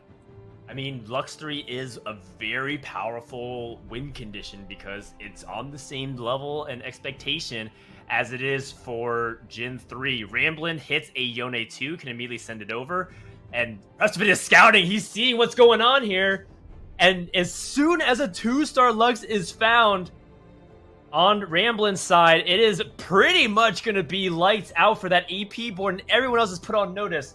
Shrouding that spot immediately. GV8 has found a Victor 2, so it's going to take a little bit of time before the Chaos Rays come in, but in terms of the quality of board, Heimerdinger at 2-star versus a Victor at 2-star is not a fair fight at all. Nope. Not even close. Just the Victor running through that Heimerdinger. Heimer 3, not quite on the cards yet. Prestivan did roll all the way down without finding that, even though he has 6 Scholar, even though he's going to have the rapid fire Heimerdinger ults, just those ults don't quite hit hard enough yet. Now he finds the Heimerdinger 3 finally. So Lissandra 3 and Heimerdinger 3, pretty powerful board. He has 6 Scholars, so the synergies look good. He's got first aid kit. I mean, everything on paper looks like this should be a solid board. The problem is that everyone else is also getting really strong. And in a lobby like this, where double up, everyone's trying to gear up for the most powerful capped out version of 3 stars that they can find, is this good enough to buy Team 7 a possibility of keeping this tournament alive? We'll see. That's my problem with Prestivan's board. Just where's the front line? It's just the Lissandra. And if she ults herself, she kind of just goes away. But this team really is surviving for forever. And, Heimerdinger does take down the Cho'Gath, but it's not quite enough. Oh my gosh, now they're down to just 1 life no matter what happens. Soju also has taken the loss, and it looks like Team 7 once again is going in 4th place. Can anything on this carousel potentially swing things. He's looking for Morel Namicon. We talked about how important it is for Lissandra at a core to have Morel. If he's waiting this long to play a Morel and Namicon onto his Lissandra, not going to really cut it. Something so we head over to... Soju just denied a Urgot from Ramkev. That was Urgot 3. Oh. If no one denies that. So Soju griefing Ramkev. This is the name of the game. What at this point, you just have to grief each other out of these 3-star forecasts. And Soju saying, hey, if I am going down, I am taking you two down with me. Yeah, I'm not sure, because I think Urgot 3 is a chance to keep this Never mind! alive. And he hides it anyways. Doesn't matter! And he has Urgot 3 online. Everyone comes to watch what's going to happen. However, Urgot 3 means that there are other forecasts that are likely to be hit, and we know that players like Ramblin are gearing up for that Lux 3, so it'll be an explosive finish if everybody can get those things online. Love the Banshee's Claw. It's a great touch. Keep Urgot immune from that first initial CCs through things like a Blitzcrank hook. So here we go, an opportunity to deal big damage over to Robin Songs, who has those challengers online. A 2-star Kaisa is very intimidating, but the purge of the Urgot's about to go in. Wait a second, look at the explosion from the Monsoon. Ramkev takes big critical damage, now down to just 7 HP. If GV8 loses, then that means that their team could potentially get eliminated. Team 7 is out of the running as they are in 4th place uncontested. What's going to happen for this fight? Emily's going to clean up GV8's board. Down just 4 HP. Wow. This and that fight at Urgot 3, you think this big, strong, scary forecast? Hey, guess what? It's the only thing that Urgot does is auto attack. Quinn exists. Quinn just disarms the Urgot. Oh, that big, strong 3-star forecast now no longer does anything. That buys enough time for Kaisa to get the ults off to get the damage off that Urgot cannot anymore. That's a great point. The utility in the CC, we talked about how that Banshees is really important, but if it gets popped before Quinn's effect can go off, that's not going to help at all. Going up against Emily Wang's board does have that 3-star Echo now to complement the 3-star Shaco, but the Enforcer will keep that Shaco locked in place for a good amount of time, and Emily's going to lose the entirety of her board, as well as another item here for Tom Kench to collect. Teleports over to Grand Vice's board. Can he get there fast enough? I don't think so. GV has lost, and this is the dynamic that Mercenary boards, I think, will eternally struggle with in Double Up, which is that Ramkev is the strongest person that we can see at the moment, but GV8 is the liability because he spent a lot of his time and resources trying to support Ramkev. Does he have a board that can go toe-to-toe with other people, as Robin is also on a win streak right now? Yeah, this lobby's about to get real close. Ramkev and GV8 can maybe hang on, but especially if they hang on, it's anyone's game. Rue and Emily are both so strong. Once Rue finds this 3-star Cho'Gath, which she is getting relatively close to, that's a big chunk of power right there, even with not the greatest items. You don't have the redemption in there, which normally you like to see on this Cho'Gath. It's just so much healing off the percent missing health when you have that much percent missing health. Still a good board with a Cho'Gath 3. Well, those fun Kaisa. That was nice. But Kaisa 1 with no items is okay. Finds a Scion 2, get another chance at rolling those items onto the Thief's Gloves. Going to send over a Yumi to Emily as well, and hopefully that this is good enough to get over the hump. Right now they're playing for a top 2, trying to see if they can perhaps swing the standings to play for 3rd place in the overall standings for today.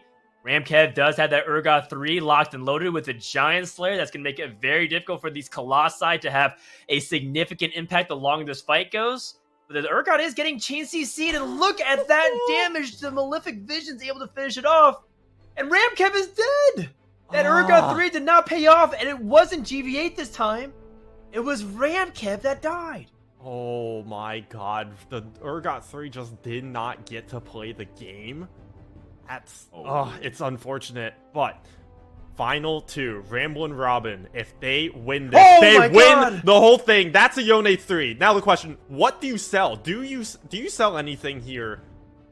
I guess you sell the Leona if you need to, or I mean, you gotta find a way to get this in. Sell Leona and then you just buy Braum.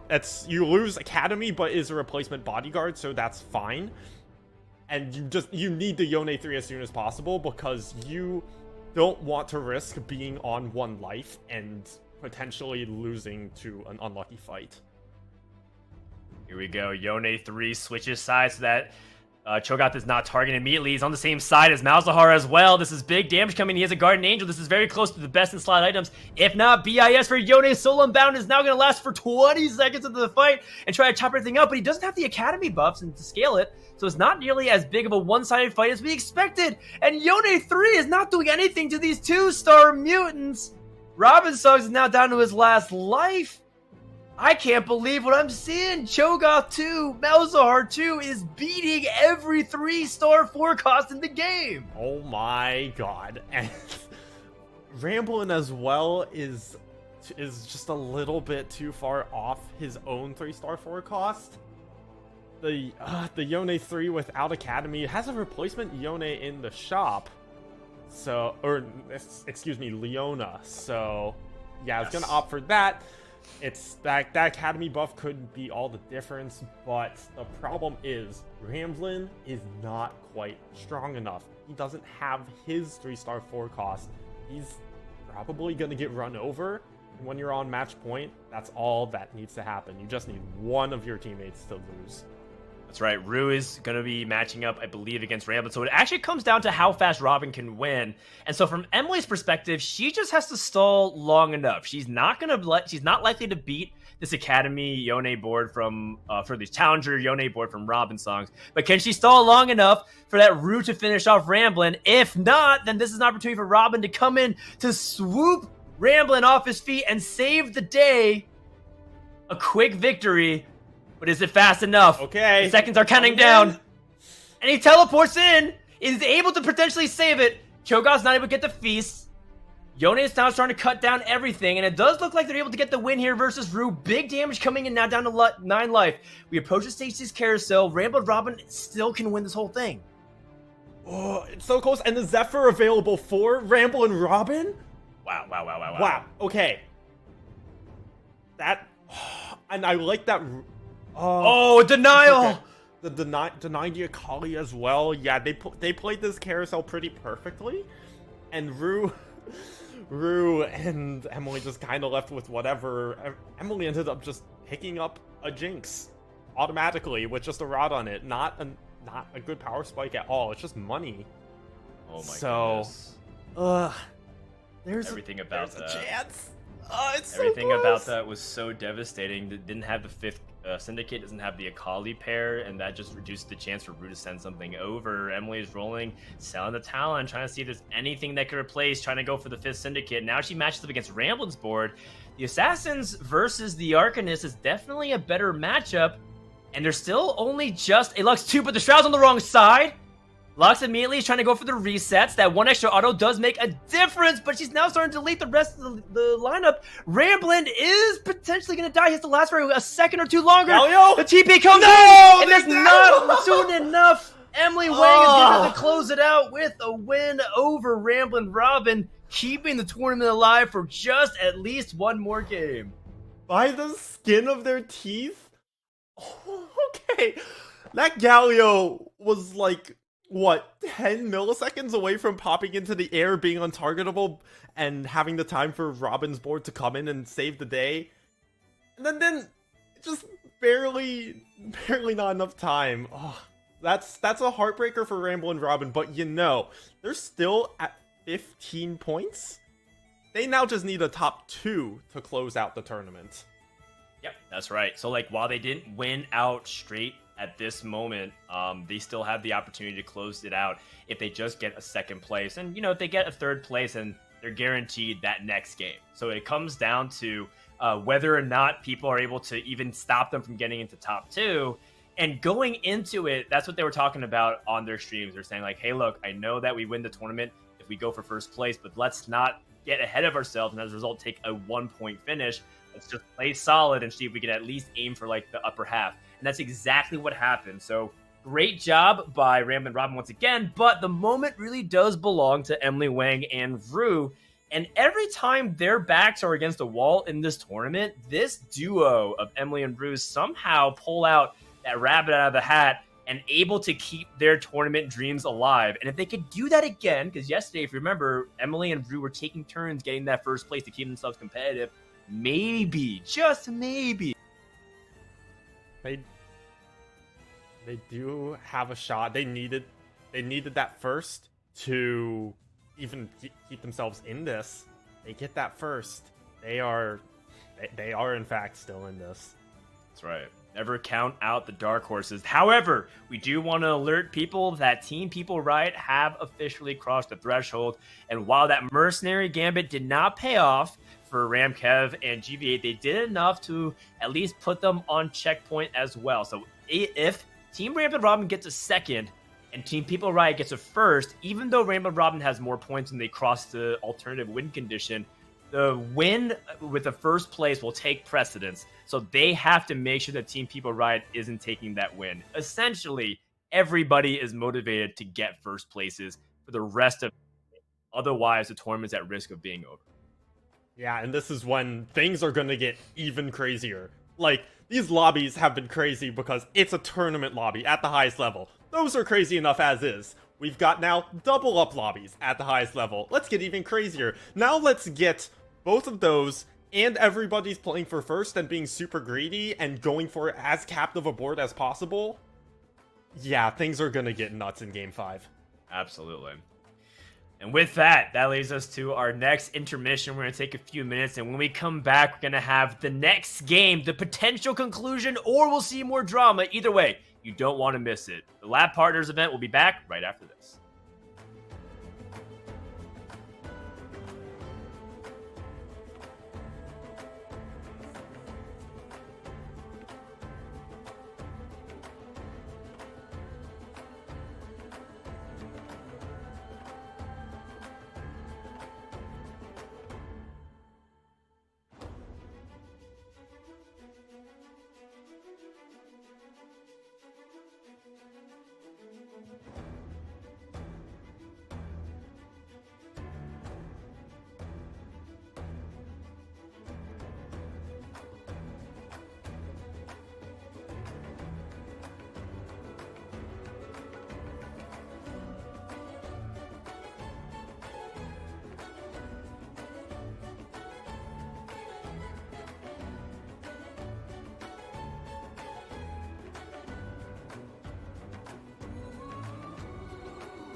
Welcome back, everybody, to day 2 of Lab Partners presented by Giant Slayer and Wisdom. It's Frodan and Admirable here to bring you game number 5. If you missed the first 4 games, well, you're just in time to see the drama amp up a notch further as 2 teams have now crossed thresh point for checkmate, with Team Ramblin' Robin at first place, the solid 15, and then Team People Riot getting to that ever crucial 10-point threshold. If this tournament were to continue and go the distance to 7 games, we're going to need Team Brew Emily to repeat that performance, as well as Team 7 to also step it up and make it to the top 2.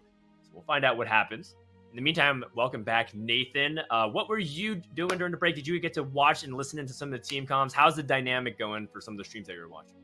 I mean, it definitely feels like that the players are still very relaxed, except for when it gets down to those last final moments where things start getting very exciting. And 2 things that are really I want to point out in that one, which is number 1, the most minuscule of things are making colossal differences in that one.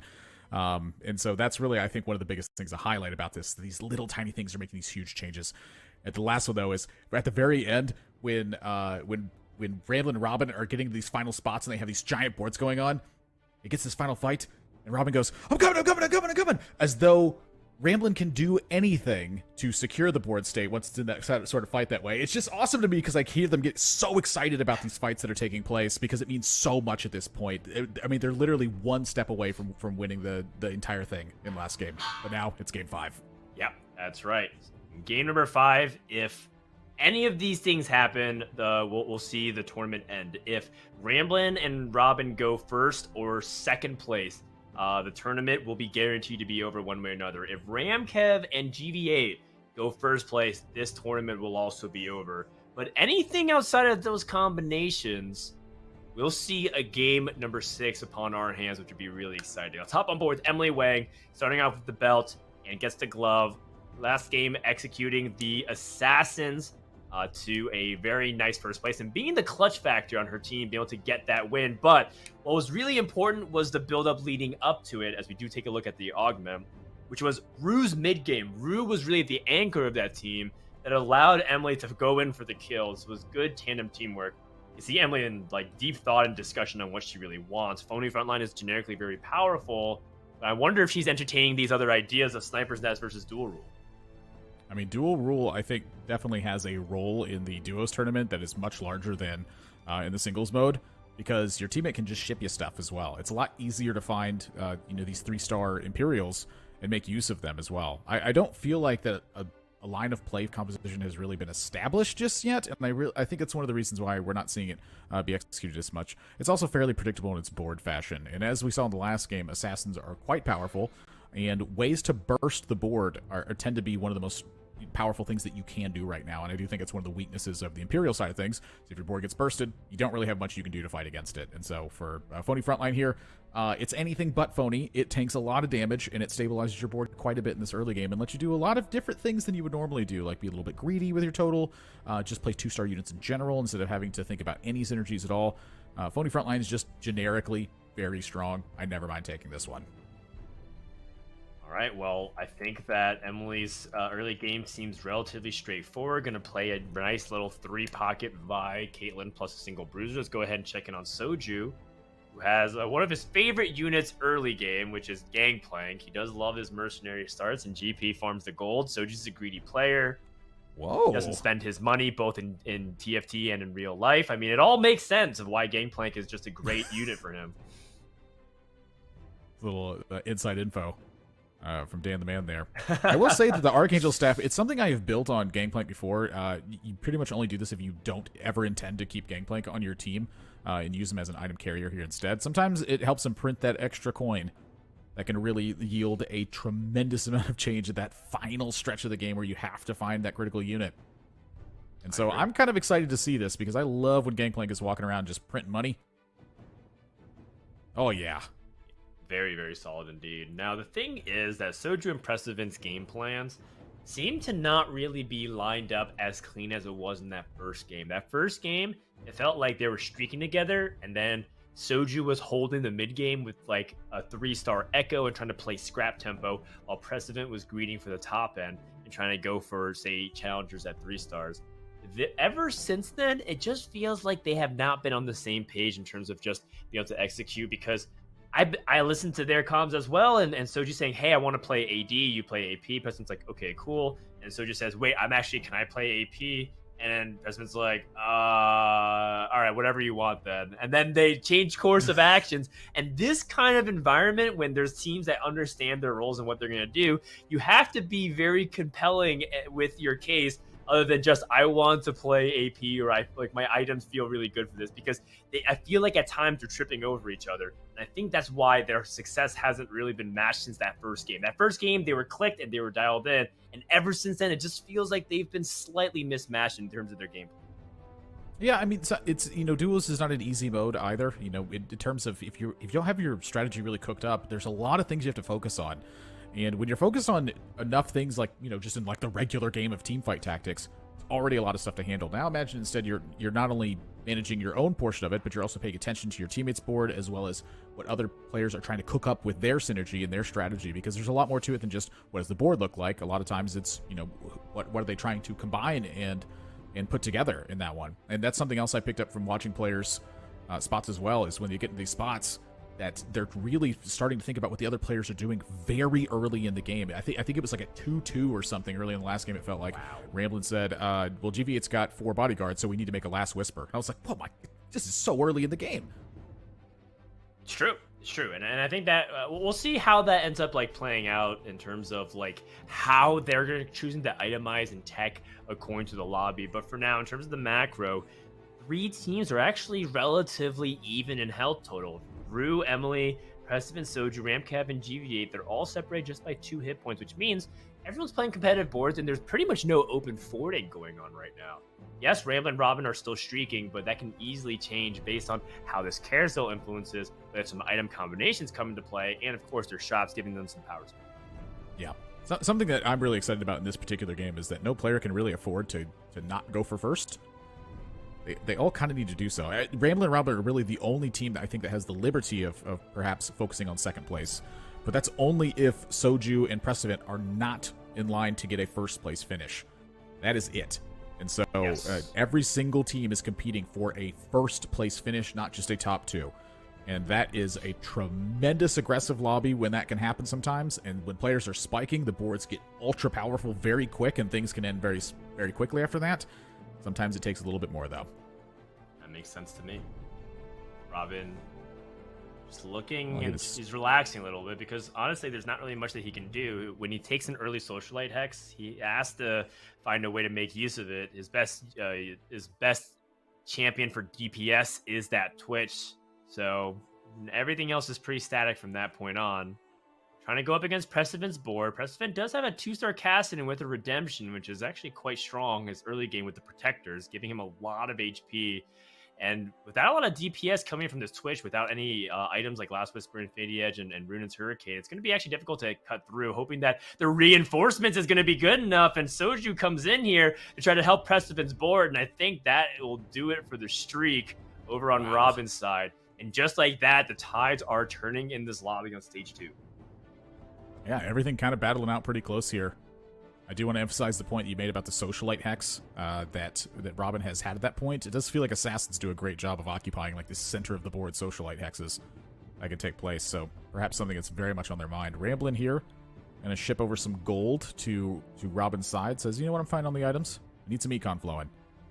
And both, it feels like teams are going for this Archangel Staff, Guardian Angel style opening, yes, and then just finding a big carry at the end of the game to really take over at that spot. And frankly, this just feels like an extremely strong and flexible option. Yeah, it's the primary dominant strategy right now in solo queue, which is to try and make Archangel Staff Guardian Angel, and ideally find a carry like Akali, but Victor can use it extremely well. And of course, Kai'Sa is still one of the most powerful scaling late game carries. Ideally, if the fight goes long enough, units like Kai'Sa can actually even beat Akali, but usually Akali doesn't give that time because she's executing so quickly. And so within this little triumvirate of powerful 5-cost carries, people really like to play Archangel Staff and just use a bunch of carriers, because no unit in the game can't utilize ability power. Or let me rephrase. Every champion in the game can find some way to make use of ability power, especially scaling ones. In the early game, fights end up going for a long time. You can see, for example, the reinforcements coming in pretty late, close to OT, and so you'll get a lot of natural stacking ability power. that should give you a ton of power, even if your unit isn't at a 2-star. Yeah, I mean, when the unit has to show up as cavalry, and you've been getting that charge from the Archangel staff, that is a fantastic way to show up and dominate a board position at that one. So as we come to the close of Stage 2, again, the life totals started looking a little bit close. Rue and Emily, looks like that there's swaying away from the middle of the pack right now. But that very much can change as we head into Stage 3. You know, not only is the augment such a big difference, but also just when players are going to be choosing to roll. And again, since everyone is needing a first-place finish here, basically, it's a lot of aggression that's going to be done. So I don't expect boards to cap quite as powerful as they have been in the previous ones. Albeit, if at any point players find this method where they're like, you know what, I just got to go to 8 and really roll from there, boards can get extremely powerful on that side. And so coming over to GV8 side right now, it looks like that they are re-rolling right now, trying to secure this spot. Because everyone's going to be playing so aggressively, perhaps you can roll right now, strengthen your board, and just spike a little bit earlier than everybody else and have that giant rubber band effect where you take over the game. Oh, I'm going to send Cho'Gath with a glove over to Ramkev, so he's going to be... They're probably going to play synergistic mutant trees, so... Grand Vice going more for the Kog'Maw line, obviously playing these protectors, and then Ramkev going to prioritize having Cho'Gath instead, and then just pretty much cannibalize the entire trait so that other people can't really find ways to play it.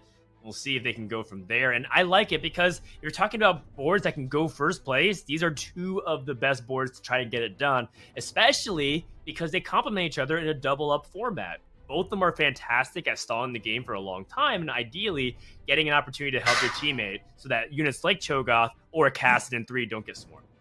Oh, both teams are showing up now, but a little bit more help, I'd say, from the opposite side, but that is a Malzahar with an Archangel as well, so it's going to pop that Guardian Angel, and Kassadin's going to hold that fort right there, so it's looking like a win for GV8 in the spot. I love the way that GV8 handled the gold in this game as well. Saving up a ton of gold, rolling a bunch on level 4, picking up a ton of one-cost units in this reroll spot, and at the very end, taking that level, putting in that extra unit to get that synergy going, and just having a lot of units already established on the bench to pick up these 3-star one-cost units that you're looking for. This was just fantastic management. Fully agreed there. Emily Wang on a roll down. She's been favoring that 3-2 tempo spike. Is she going to be able to get it? Some people have just been trying to skip the entire time, skipping 3-2. You can see Soju is one of them. Instead, favoring a 2-star Vi. That is a very scary Victor setup if Soju can get to Victor at this stage of the games. Even to the point where Grand Vice just puts an extra Negatron Cloak, recognizing there's a lot of scaling AP. Vi is about to punch her way back to just completely destroy it before any reinforcements can come, and Soju's going to immediately go to Precedent's board and try to rescue his teammate here. Soju is on a streak. I mean, my gosh, you said it's a scary Victor setup. It's a pretty scary Vi setup as well. If I stare down that thing, I'm like, oh gosh! Get my team out of here! I don't want to face that. Ooh, interesting little setup here as well. The Exiles, I think, is interesting with this kind of board, but Thrill of the Hunt, I just think, is very strong with this kind of setup. But you're going to have a lot of natural health in play, and Exiles does look appealing in that one. I will say that the gold augment, though, that Exiles looks less appealing to me just because the other augments get so strong in a position like that. So definitely don't ever blame anyone for taking Thrill of the Hunt. That's just a very strong augment. Yeah, and Thrill of the Hunt's, like, particularly powerful if you... Oh, wow. Mine's, gets a Thief's Gloves as well with it. That's really nice. Thrill of the Hunt's particularly powerful when you don't have any natural sustain items, and you don't have a natural sustain built into your kit. I'm assuming that the mutant trait is not Omnivamp, where you get the healing onto Kog'Maw or Kassadin. And so if you do that, finding ways to sustain yourself is actually much more meaningful. Every single hit point on a Protector comp is more valuable than your average trait, because they're able to get more effective shield the longer they're able to stay into the fight. So I think that GV8 has his bearings correct here, and he's going to go up against Robin, who has that 2-star Twitch. But that 2-star Twitch does have some good items. Last time we saw the Twitch, we caught up with it, just had a bow, now has a Runas and a Last Whisper. That's pretty nasty against this Kassadin. Yeah, it's just a lot of damage you're going to end up dealing, especially if your frontline is able to hold anything here. And, you know, this is a number of assassins that is in play as well. Not something you're willing to go up against right now for GVA. This is just a pretty big pile of damage that they end up taking at this point. You know, this composition does have a huge rubber band effect. It's once you establish these 3 stars, you suddenly bounce back and start dominating for quite a bit of time. The question is, can he establish that soon enough, or are they going to take too much damage in the meantime? We'll see. Right now, his Kassadin items are meh. They end up going for this belt. Working on the Warmogs, perhaps a Zephyr? Zephyr on the Kassadin would feel like a little bit of a waste of the slot. If I recall correctly, he slammed the Megatron Cloak on the Kassadin. So we'll see what ends up happening. In the meantime, let's catch up with Prestivent, teammate of Soju. And looks like he's just playing good old-fashioned tempo. Okay, so he's playing, you know, a little bit of splashing across traits. Doesn't have anything to level and play for meaningfully, but could choose to do that just to keep himself strong. And it seems like Soju is streaking, and Soju would be also likely to commit to a level as well. Ah. Oh, I see. Malzahar the glove being sent over? Yeah, because he's playing Clear Mind, and therefore he's been trying to find ways to keep his bench clean. This explains a lot. Clear Mind to me is just, it's such one of the toughest ones to get playing because you just have to manage so much in the meantime. Like, you're to play pairs and play, and so your board looks so weak for so long, and then suddenly you hit this tremendous spike as you roll your gold down here. Prestivent looking like they're going to take another loss in this spot. Yep. Hurts quite a bit, but I can see this board getting very strong. Like, you're going to be getting to 8 extremely quickly from this spot. Yeah, Ramblin and Robin now have leapfrogged into first place. Ramkev and GV8 are struggling a little bit, but again, we know that they're trying to power up. Stage 3 is where they start to get outscaled because they have all their 2 stars, but so does everybody else. But what happens on stage 4? Are they going to be able to hit and spike? And then Emily and Rue are the dark horses. Not really sure. I have too much visibility on what's going on their end. Ooh. Find out in a bit here. It's a Garen 3 that got picked up. That's a Caitlyn 3 that gets picked up. And GV8 starting to hit some big power spikes. It's pretty big, and I believe GV8 might be due up for Team 7 here in just a second here. Does end up going up against Robin instead, and this is the Twitch board that's very, very prevalent. He loses that Malzahar quickly. That Malefic Visions is not going to be very powerful because he only casted once, I believe. That's a significant amount of DPS that's lost because he hasn't been protecting it. It feels like Assassins have generally just been terrorizing today in a lot of these lobbies. Robin does end up getting cleanup on a lot of the backline units, but I will say the frontline units actually held on for quite some time, and Robin's getting some reinforcements, but not needed whatsoever. Ramblin and Robin are in firm control, but don't look now. Emily Wang playing a bruiser sniper build is also on a win streak. Yeah. I mean, this is, as we come to the close of stage 3 here, it feels like players have a ton of direction that's involved with their compositions across the board.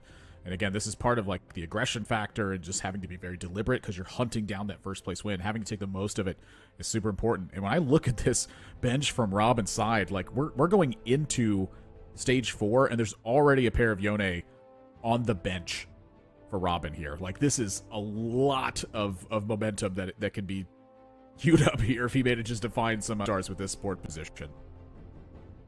Very much so. Does he want to make anything here? He could make a an RFC, a rapid fire cannon. I am curious to see if he can combine anything else. Roll down, see if he can perhaps 2-star. Does have that Yone pair as you mentioned. Thought about Jin. Jin is a champion that he's executed many times throughout this tournament today, but he does know Emily's also contesting it. Sells it back, places Echo into the Socialite Hex, trying to see if he can get a good matchup against Soju. Soju still hasn't really rolled. We talked about how greedy Soju can be, skipping 6, and now he's skipping 7, trying to see if he can go straight to 8.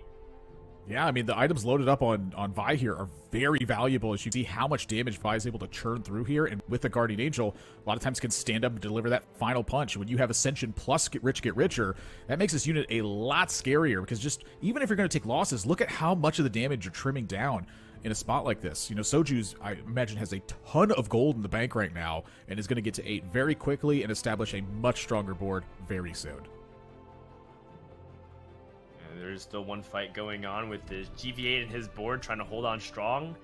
Ends up taking that win anyways, despite Emily Wang's reinforcements. Robin board Soju is going for that fast 8. 55 gold to roll plus the value of his bench. Let's see what he can make of it. Let's find a Jin 2. Is he going to ship that over or is he going to play it? This is some of the questions that's on our mind because he looks like he's been favoring AP. With these extra Jins being found, that's a 5th Jin. I am curious what this means for Soju in terms of the long term. Well, this does look like it's going to end up being a pivot towards this side of things, and I feel like when this happens, Orianna tends to be what takes over in terms of the AP side of things. But when you find 5 Jins this early, I think it's probably a pretty good sign that maybe if you can find this early enough, you can just pressure everybody else to have to make the most of what they can, and that prevents them from hitting that ultimate cap, because look at how much damage this Jin with 0 items is doing right now. Yeah, I mean, it's really powerful because Vi shreds armor with her punches, and so that does make it easier for Jin to penetrate with his curtain call. And so some really good synergy there with the denting blow. Oh, the reinforcements over from GV8, getting Ramkev in the Cho'Gath too. And while he did a good job of taking down the army, wow, ends up being able to get it done anyways. All right, well, Soju does find his 6th Jin. Oh. What is happening? I need to go and check out, see how many Jins Emily has. My gosh, I mean, how often do you find 6 Jins this early in the game? Like, at this point, it's not even really a pivot. It's just like, I guess I fit. And right now, Soju trying to figure out how you get this Orianna online, I imagine. And he's going to make the exchange there, says, you know what, I'll go with the cheaper bodyguard right now. We can find the other one later on. He's playing this board is insane. WTF, 2 Jins? I mean, this is 4-3 with 7 Jins. Emily still has her first Jin. She hasn't even found a pair. 7 Jins in play right now with an Orianna that's ready to take over these items as soon as Soju can find a stronger front line and then pass these on. So the question is, can you actually defeat this 3-star Cho'Gath that's got a Titans and a Bramble online, because the mutant trait is Omnivamp in this one. So every single time that Cho'Gath's eating a unit right now, it's establishing a ton of health back. And I don't think these Jins can take this down right now. No, not with no items. He has no Last Whisper to penetrate through that Bramble Vest. His critical strikes are not going to do much, even though it guarantees him the 4th shot. So Jin needs AD items. Could pick up this glove. That's about it. Kind of curious if there's a Jin on this carousel. Would you take that? Oh, that's curious. I mean, I think right now Soju is long-term worried about his items, because a lot of the power is stacked into this 2-star Vi. And he planned out this entire game as if he was going to go into AP alongside Prestivan, who also seems to be leaning a little bit more towards the AP. I wonder if there's some item swap possibilities. Either way, let's go ahead and swap on over to Rue and see what's going on. Her board has the Akali. Holy moly. Ridiculous board strength going on right now. When the players have to play aggressive and they start spiking, this is just outrageous. Like, this is level 7. You have the Akali online. With 4 Assassin, 4 Syndicate, you're looking for that spot where you can get the 5th Syndicate in play, or a strong 6 Assassin. But right now, the augments, they tend to play a big role in that. You don't have that quite yet. So at what point does Rue find that and really hit that next big spike that's possible? She make an Infinity Edge number 2. She already has one on Shaco. Maybe she feels like she needs to save it, or rather keep this for a Guardian Angel instead. Infinity Edge was an item that people thought was mandatory on Akali, and it turns out that she really just wants Guardian Angel plus anything that gives her damage amplification or inevitability. Ascension is really powerful as well. Who takes a very comfortable win, are able to turn around that loss streak, but Emily takes a nasty loss. And when it comes down to the macro of the tournament, we talked about 2 teams were at the top. Ramblin' Robin was in first place, but they get a top 2. They're going to be able to win the tournament. Let's take a look at 4-6 and see the augment choices here. Assassin, I think, is a strong choice right now. You already have some built-in sustain with the Syndicate trait.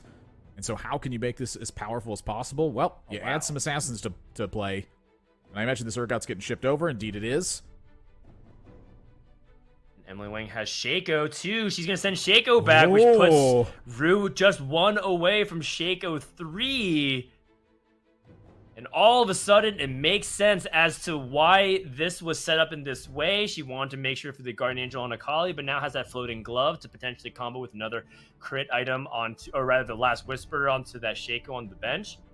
And Rue has set everything up very nicely here with Emily. The only question is, can she find Shaco 3? She doesn't have a lot of gold to roll left.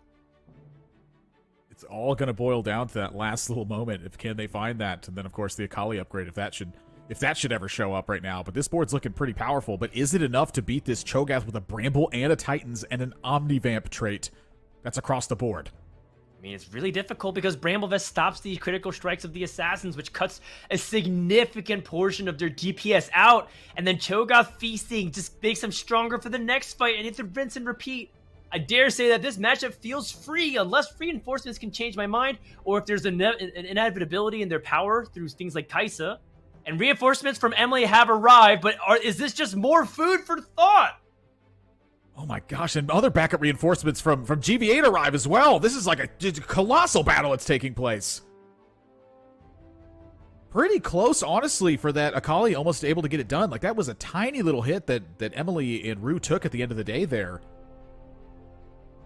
But my gosh, this board from GV8 is looking massive right now. The the three main one cost that you're looking for across the board.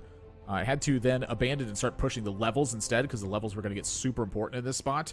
And this feels to me like always one of the toughest decisions to make is, should you sit back and keep rolling, or should you press the levels instead? And I think the way that everyone's board is developing right now, the levels felt like the important trait. Yeah, the only issue is that his board strength is quite capped because he only is playing Kog'Maw 2 with Thief's Gloves. He knew that Kog'Maw was not going to be the carry of choice. Seems like he's holding on to these Yones as well. I think he's just trying to deny Yones. It could be the case. I'm just looking at the fact that Guardian Angel got found for this, for this team. Like, Guardian Angel is always just a strong thing, and especially in duos, because sometimes it can just buy you just enough time for your teammate to show up and finish the fight for you. It's true. I like it a lot, and I think GVA thinks sees the exact same thing. Scouting to see if he needs to reposition. Gonna put Caitlyn in the last second. A lot of health. 3 stone plates and 2 warmogs. That's a full house, baby. No 3-star on this Shaco just yet. So good time for GV to play and potentially deal big damage to Rue. Oh my, this Akali is going nuts. Now, if the Akali steps in front of that Caitlyn too many times, it's the Akali stops going nuts. But this looks like an execute that's coming up on the Caitlyn pretty soon here. Oh, not able to hit it though. Ace in the hole. She don't miss. She was targeting the back dummy, but it turns out that she was shooting the real dummy. Akali was the one who stepped into the line of fire, and that cost the fight. That's a big loss for Rue. GV8 is on a streak. Ramkev getting the win. Team People Riot is coming for that first place, and if they get first place, this tournament is over. I mean, it's crazy how strong the boards have gotten, and the players just still desperately in hunt of the additional strength that they need, because everybody has been hitting. Nobody's been missed at this point. Not able to complete something very different than not hitting it at all. Wow, this board looks unusual on that side. Oh, it all of a sudden makes way more sense. Finding a Kaisa too. How does he want to utilize this? Guardian Angel plus Morello plus the Archangel staff, and it makes sense. That's huge. Big scaling potential coming out. Every single time Kaisa auto attacks an additional missile gets added to the KT Monsoon, the more she casts, the more damage she's dealing, the more Morello she's applying. Needs to keep his Kaisa alive as long as possible. Trundle goes down. Frontline is completely eliminated, but here comes Robin's song. The cavalry has arrived to try to add more support, and now the final Monsoon to wipe it. GVA takes a significant loss here. Team Ramblin' Robin, if somebody else gets first place, they just need to get top 2 or better, and then they are the tournament winners. There's just so many variables that can take place here, and right now it does look like that Ramblin' and Robin are favored to take it from this point, if for no other reason, just simply because they have such a large health difference at this point. Both of them would need to be losing on both sides of their fight for this to really make that big difference and have them not secure first from here. If they could just simply continue to attrition everybody else, that can yield a victory. I will say that Robin's side of the board isn't looking 100% right now. It feels like it's hit that peak, and then once everyone else establishes their strength, that's when things can change. However, they do have to get to that point as well in terms of the other sides of the board. They have to be hitting their peak. And so right now, I'm looking at this Kaisa being able to take down pretty much anything it's going to face, unless it's just getting Zephyred and then beat down as soon as it lands. Yeah, that's right. I think Robin's trying to play tempo and pressure the lobby. Look at the life total. Everybody is within kill range in the next few stages here, or next few rounds of the stage, rather. If they take enough damage, that big Monsoon comes in to try to apply pressure to Rue. That 3-star Shaco, not able to get it done. Rue takes another loss. Look at Ramkev's board, because how Ramkev matches up against Sojourn Precedent is so big. Precedent takes a huge amount of damage. Now just to 7 health. If Soju loses as well, and they put themselves very, very low. But at the end of the first half of stage 5, We have 2 teams in single digits, and those are the 2 teams that need to keep this tournament alive. That's an Akali with a Guardian Angel. And no one's picking it up. Well, they all already have the Guardian Angel established on the carry right now. It's what are they going to do with it? Okay's business. What? It's still only 7 Jins on Soju's side of the board as well. They found 7 at the start of stage 4. They haven't found another one since. Sniper emblem getting picked up. How much of a difference can this make? It's actually the first sniper in play from Soju's side. Yeah, because he's been playing 2 Jins as opposed to actually committing to a secondary sniper. Selling his extra Braum, trying to find a single Jin. And Pressivit, I guess, has not been finding it either. And what an unfortunate situation where it's been a stage and a half since Soju has found these 7 Jins. Nobody able to help him out because I see a pair of Jins. People are holding it. He's been getting grief by the people in the lobby. Everyone's just holding different units. Ramblin', by the way, working on Mundo 3. Keep your eyes peeled for that. Yeah, I mean, this is kind of nuts how everything's establishing here. Players paying very close attention to what others do and using that denial access to real strength. You know, that's Soju's main strength, quite literally, is the Jin 3. If he can't find that, this board is going to fall apart as it's been doing. And right now, this Jin getting eaten on catch, not working. Oh, and Soju died. Another hit as well. The players I'm seeing get check marks right now are Robin and Rambo, it seems like. Ramkev also loses. We're at the end of stage 5. Can anybody pressure Robin and Ramblin' enough? Otherwise, they're going to be the tournament champions. And there's just no Jins to be found. The people holding the Jins, unable to get it. Oh my gosh, and maybe Soju and Pressivit need to survive just a little bit longer to perhaps bring this back. We've seen Jin 3 do a lot of stuff, but I worry on Pressivit's side. Yeah, Soju can have Jin 3, but what about Pressivit's board?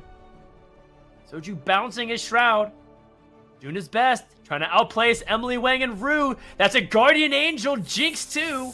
That blue buff allows her to cast a little bit faster, almost negating the effects of the entire Shroud. And here comes a Super Mega Death Rocket. Jin with scuffed items is not going to get it done. And at the hands of Emily Wang, Soju is going to get eliminated. And I believe this makes him take 4th place.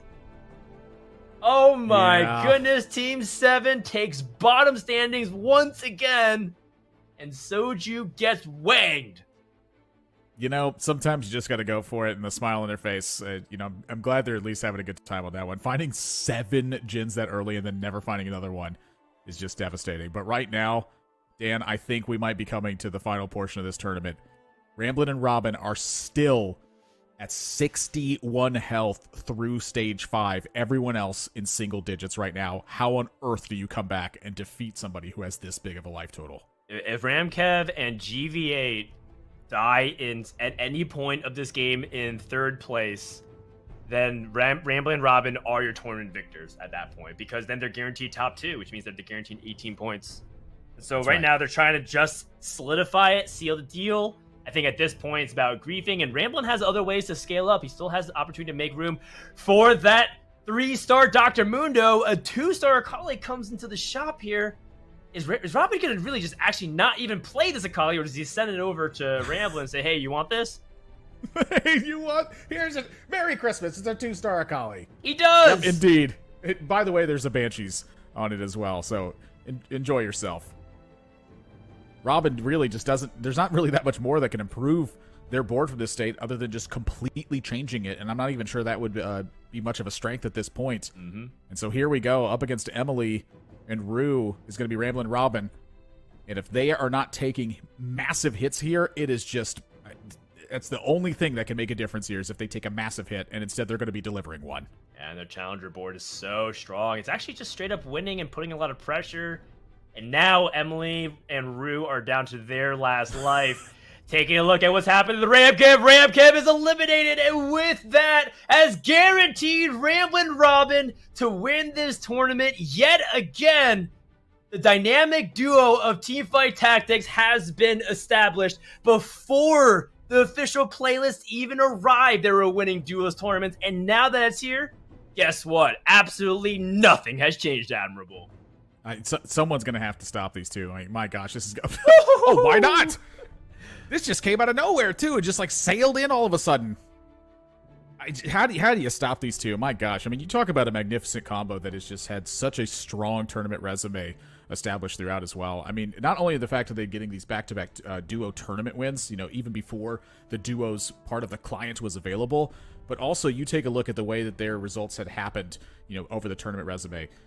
Ramblin barely missed making it to the NA regionals in set 5, immediately found themselves qualifying for the big stages of tournaments here in set number 6, and you know, Robin, of course, having that tremendous performance at NA regionals in set 5 as well, where they had 5 wins on day 2 of the event and just continuing to establish dominance across the board. 61 health remaining at the end of this one. Congratulations, Ramblin' Robin. This was a fantastic win.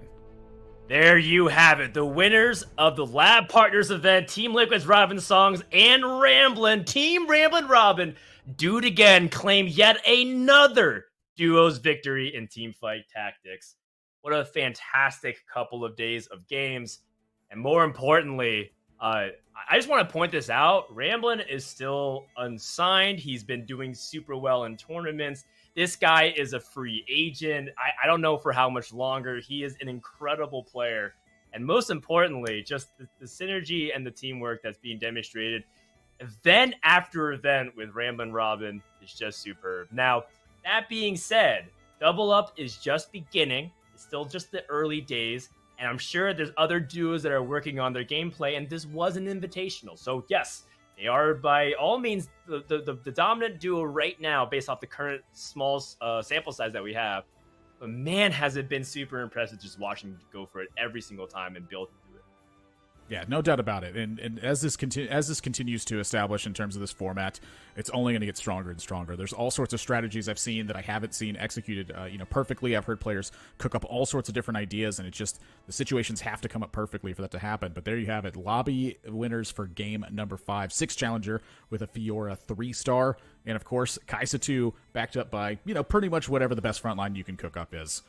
Just a pretty strong way to end that game. It was fantastic and good recognition across the board of like what they need to chase and when. We were wondering whether or not Robin's board as a 6 challenger, it's great in a solo queue lobby, would be able to hold on against the pressure of what everything else was doing.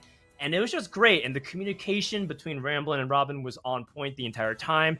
There was very little confusion at all points. They were puzzle solving collaboratively together. There's just so much good synergy across the board.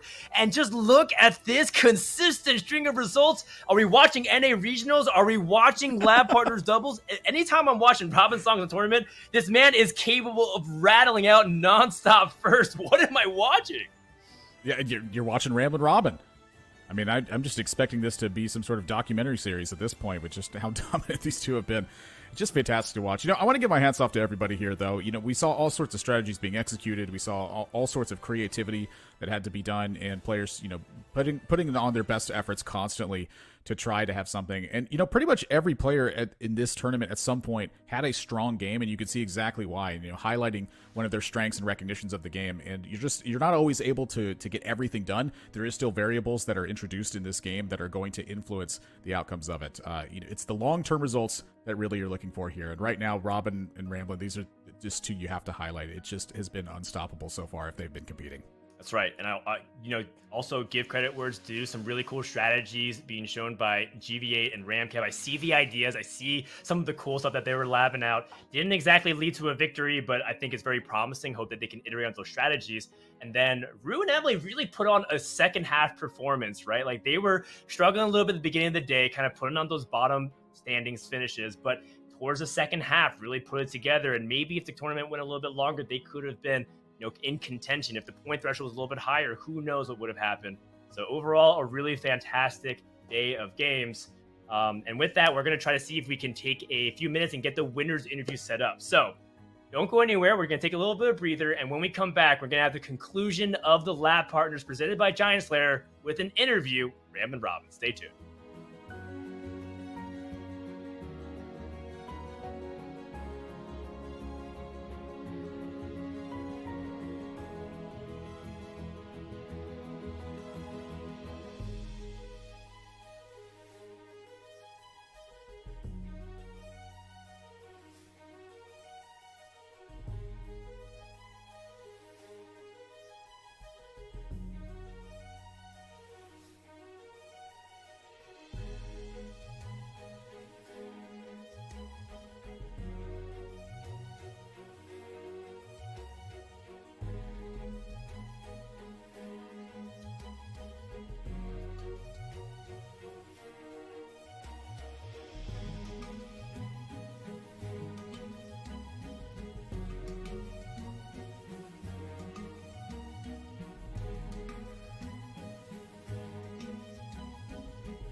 Welcome everybody to the winners interview with Team Ramblin' Robin. This is just a monthly check-in at this point. We run doubles tournaments and these two just come by and collect their paycheck.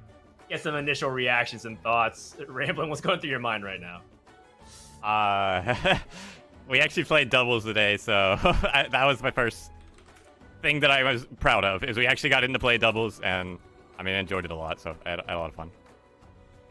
Yeah, I asked you, and this would actually go to Robin as well. It didn't seem like you were very confident going into today, and then all of a sudden you're rattling off nearly what and should have actually been 5 firsts in a row, if you were even allowed to. Robin, why was your confidence so low, and then how did that all of a sudden turn around?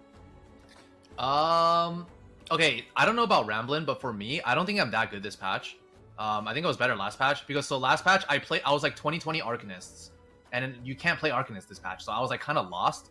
So that's why I wasn't that confident going in. And also, like, I think this tournament might be even more stacked than the last one. I'm not sure. So you know, I was kind of like, I mean, I wasn't that, there was never a doubt, but like, I wasn't that confident in my skills. But yeah, we pulled it through. Well, first things first, congrats you two. This is interesting being on this side of talking to y'all for once. But my question for y'all, looking forward, y'all qualified off this win towards the next double up tourney, the Hextech Havoc, where you're going to be going up against people from all over the world. Looking forward to that. Obviously, double up is so new, especially as a competitive format. What do you think y'all can do together to just keep getting better and really show up at Hextech Havoc? I'll go first. I think, honestly, we still have a lot of room to improve when it comes to doubles itself. I feel like we probably learned more playing in this tournament today than all the other double-up games we played, because there hasn't been very competitive lobbies up at this point.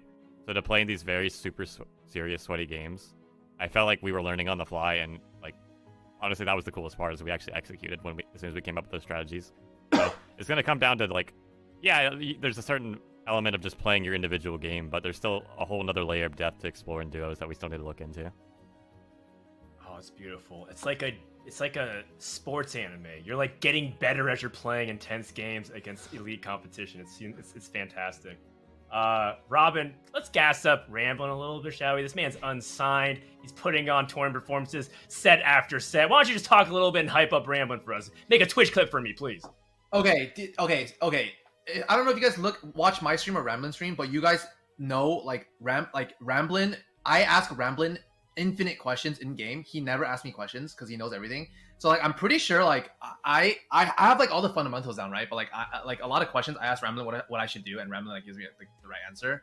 So then like I honestly like I would not be we would not be as dominant without Ramblin' for sure. He is by far the best player in NA since set 4. I've been saying that since set 4 PBE. No one listened to me. Someone should really sign him. He's like he's like awesome guy, really educational. And yeah, I think we make a great team, because I feel like I have the basics down, and with Ramblin's like tips here and there, I become like an unstoppable player. I feel like. Awesome, no ego. Awesome.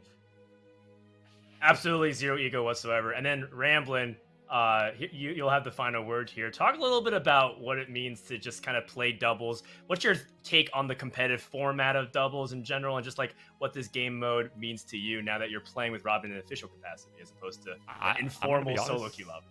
I'm gonna be honest, I enjoyed it a lot more than I even expected to. I've been excited for the prospect of duos ever since that was even considered as an idea for TFT, and then to see it come to fruition on just the live servers play against random players, some players you'll never even see on the solo ladder, just because there's a different mix of skill levels kind of competing against one another. But then to go into this tournament, like I said, and play actual serious lobbies, I was surprised at how like competitive I thought it was, and I don't mean like difficult. I mean, like, I felt like it was actually, there's a lot of skill expression to it, and that part was a little bit obvious, but I was expecting it to be a lot more chaotic, and it was, but in a good way. And it comes down to controlling that chaos, and I feel like that's what we did the best at today. Awesome, wonderful. Let's get some final shouts and thank yous and wrap this one up on a good note. Robin, you go first. Shout out to GiantSlayer for hosting this. Honestly, this tournament was super fun. Like, it's really different.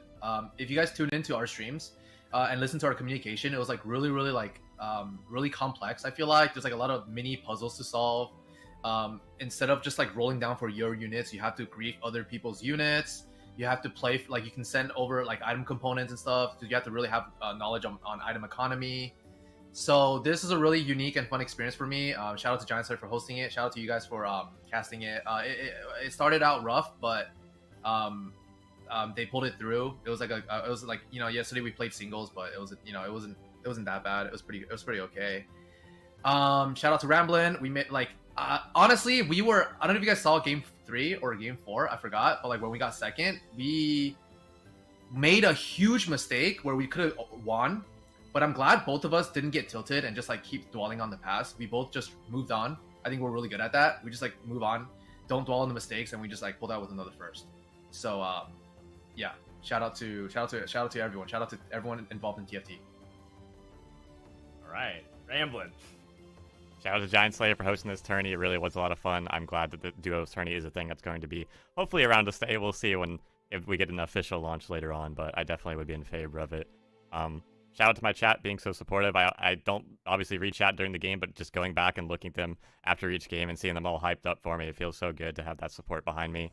And then shout out to my mom, who's also in that chat, has no clue what's going on, but she's there and she's spamming those Ram love emotes the best she can, so I couldn't do it without her. Thank you, Ram Mom. Love me some Momblin action. All right, well, there you go. That's all the time that we have. Thank you so much. Congratulations, Ramblin' Robin. You are the Lab Partners Duos champions, and we'll see you in January for the Hextech Havoc. Awesome. All Thank right, you. Thank peace. You.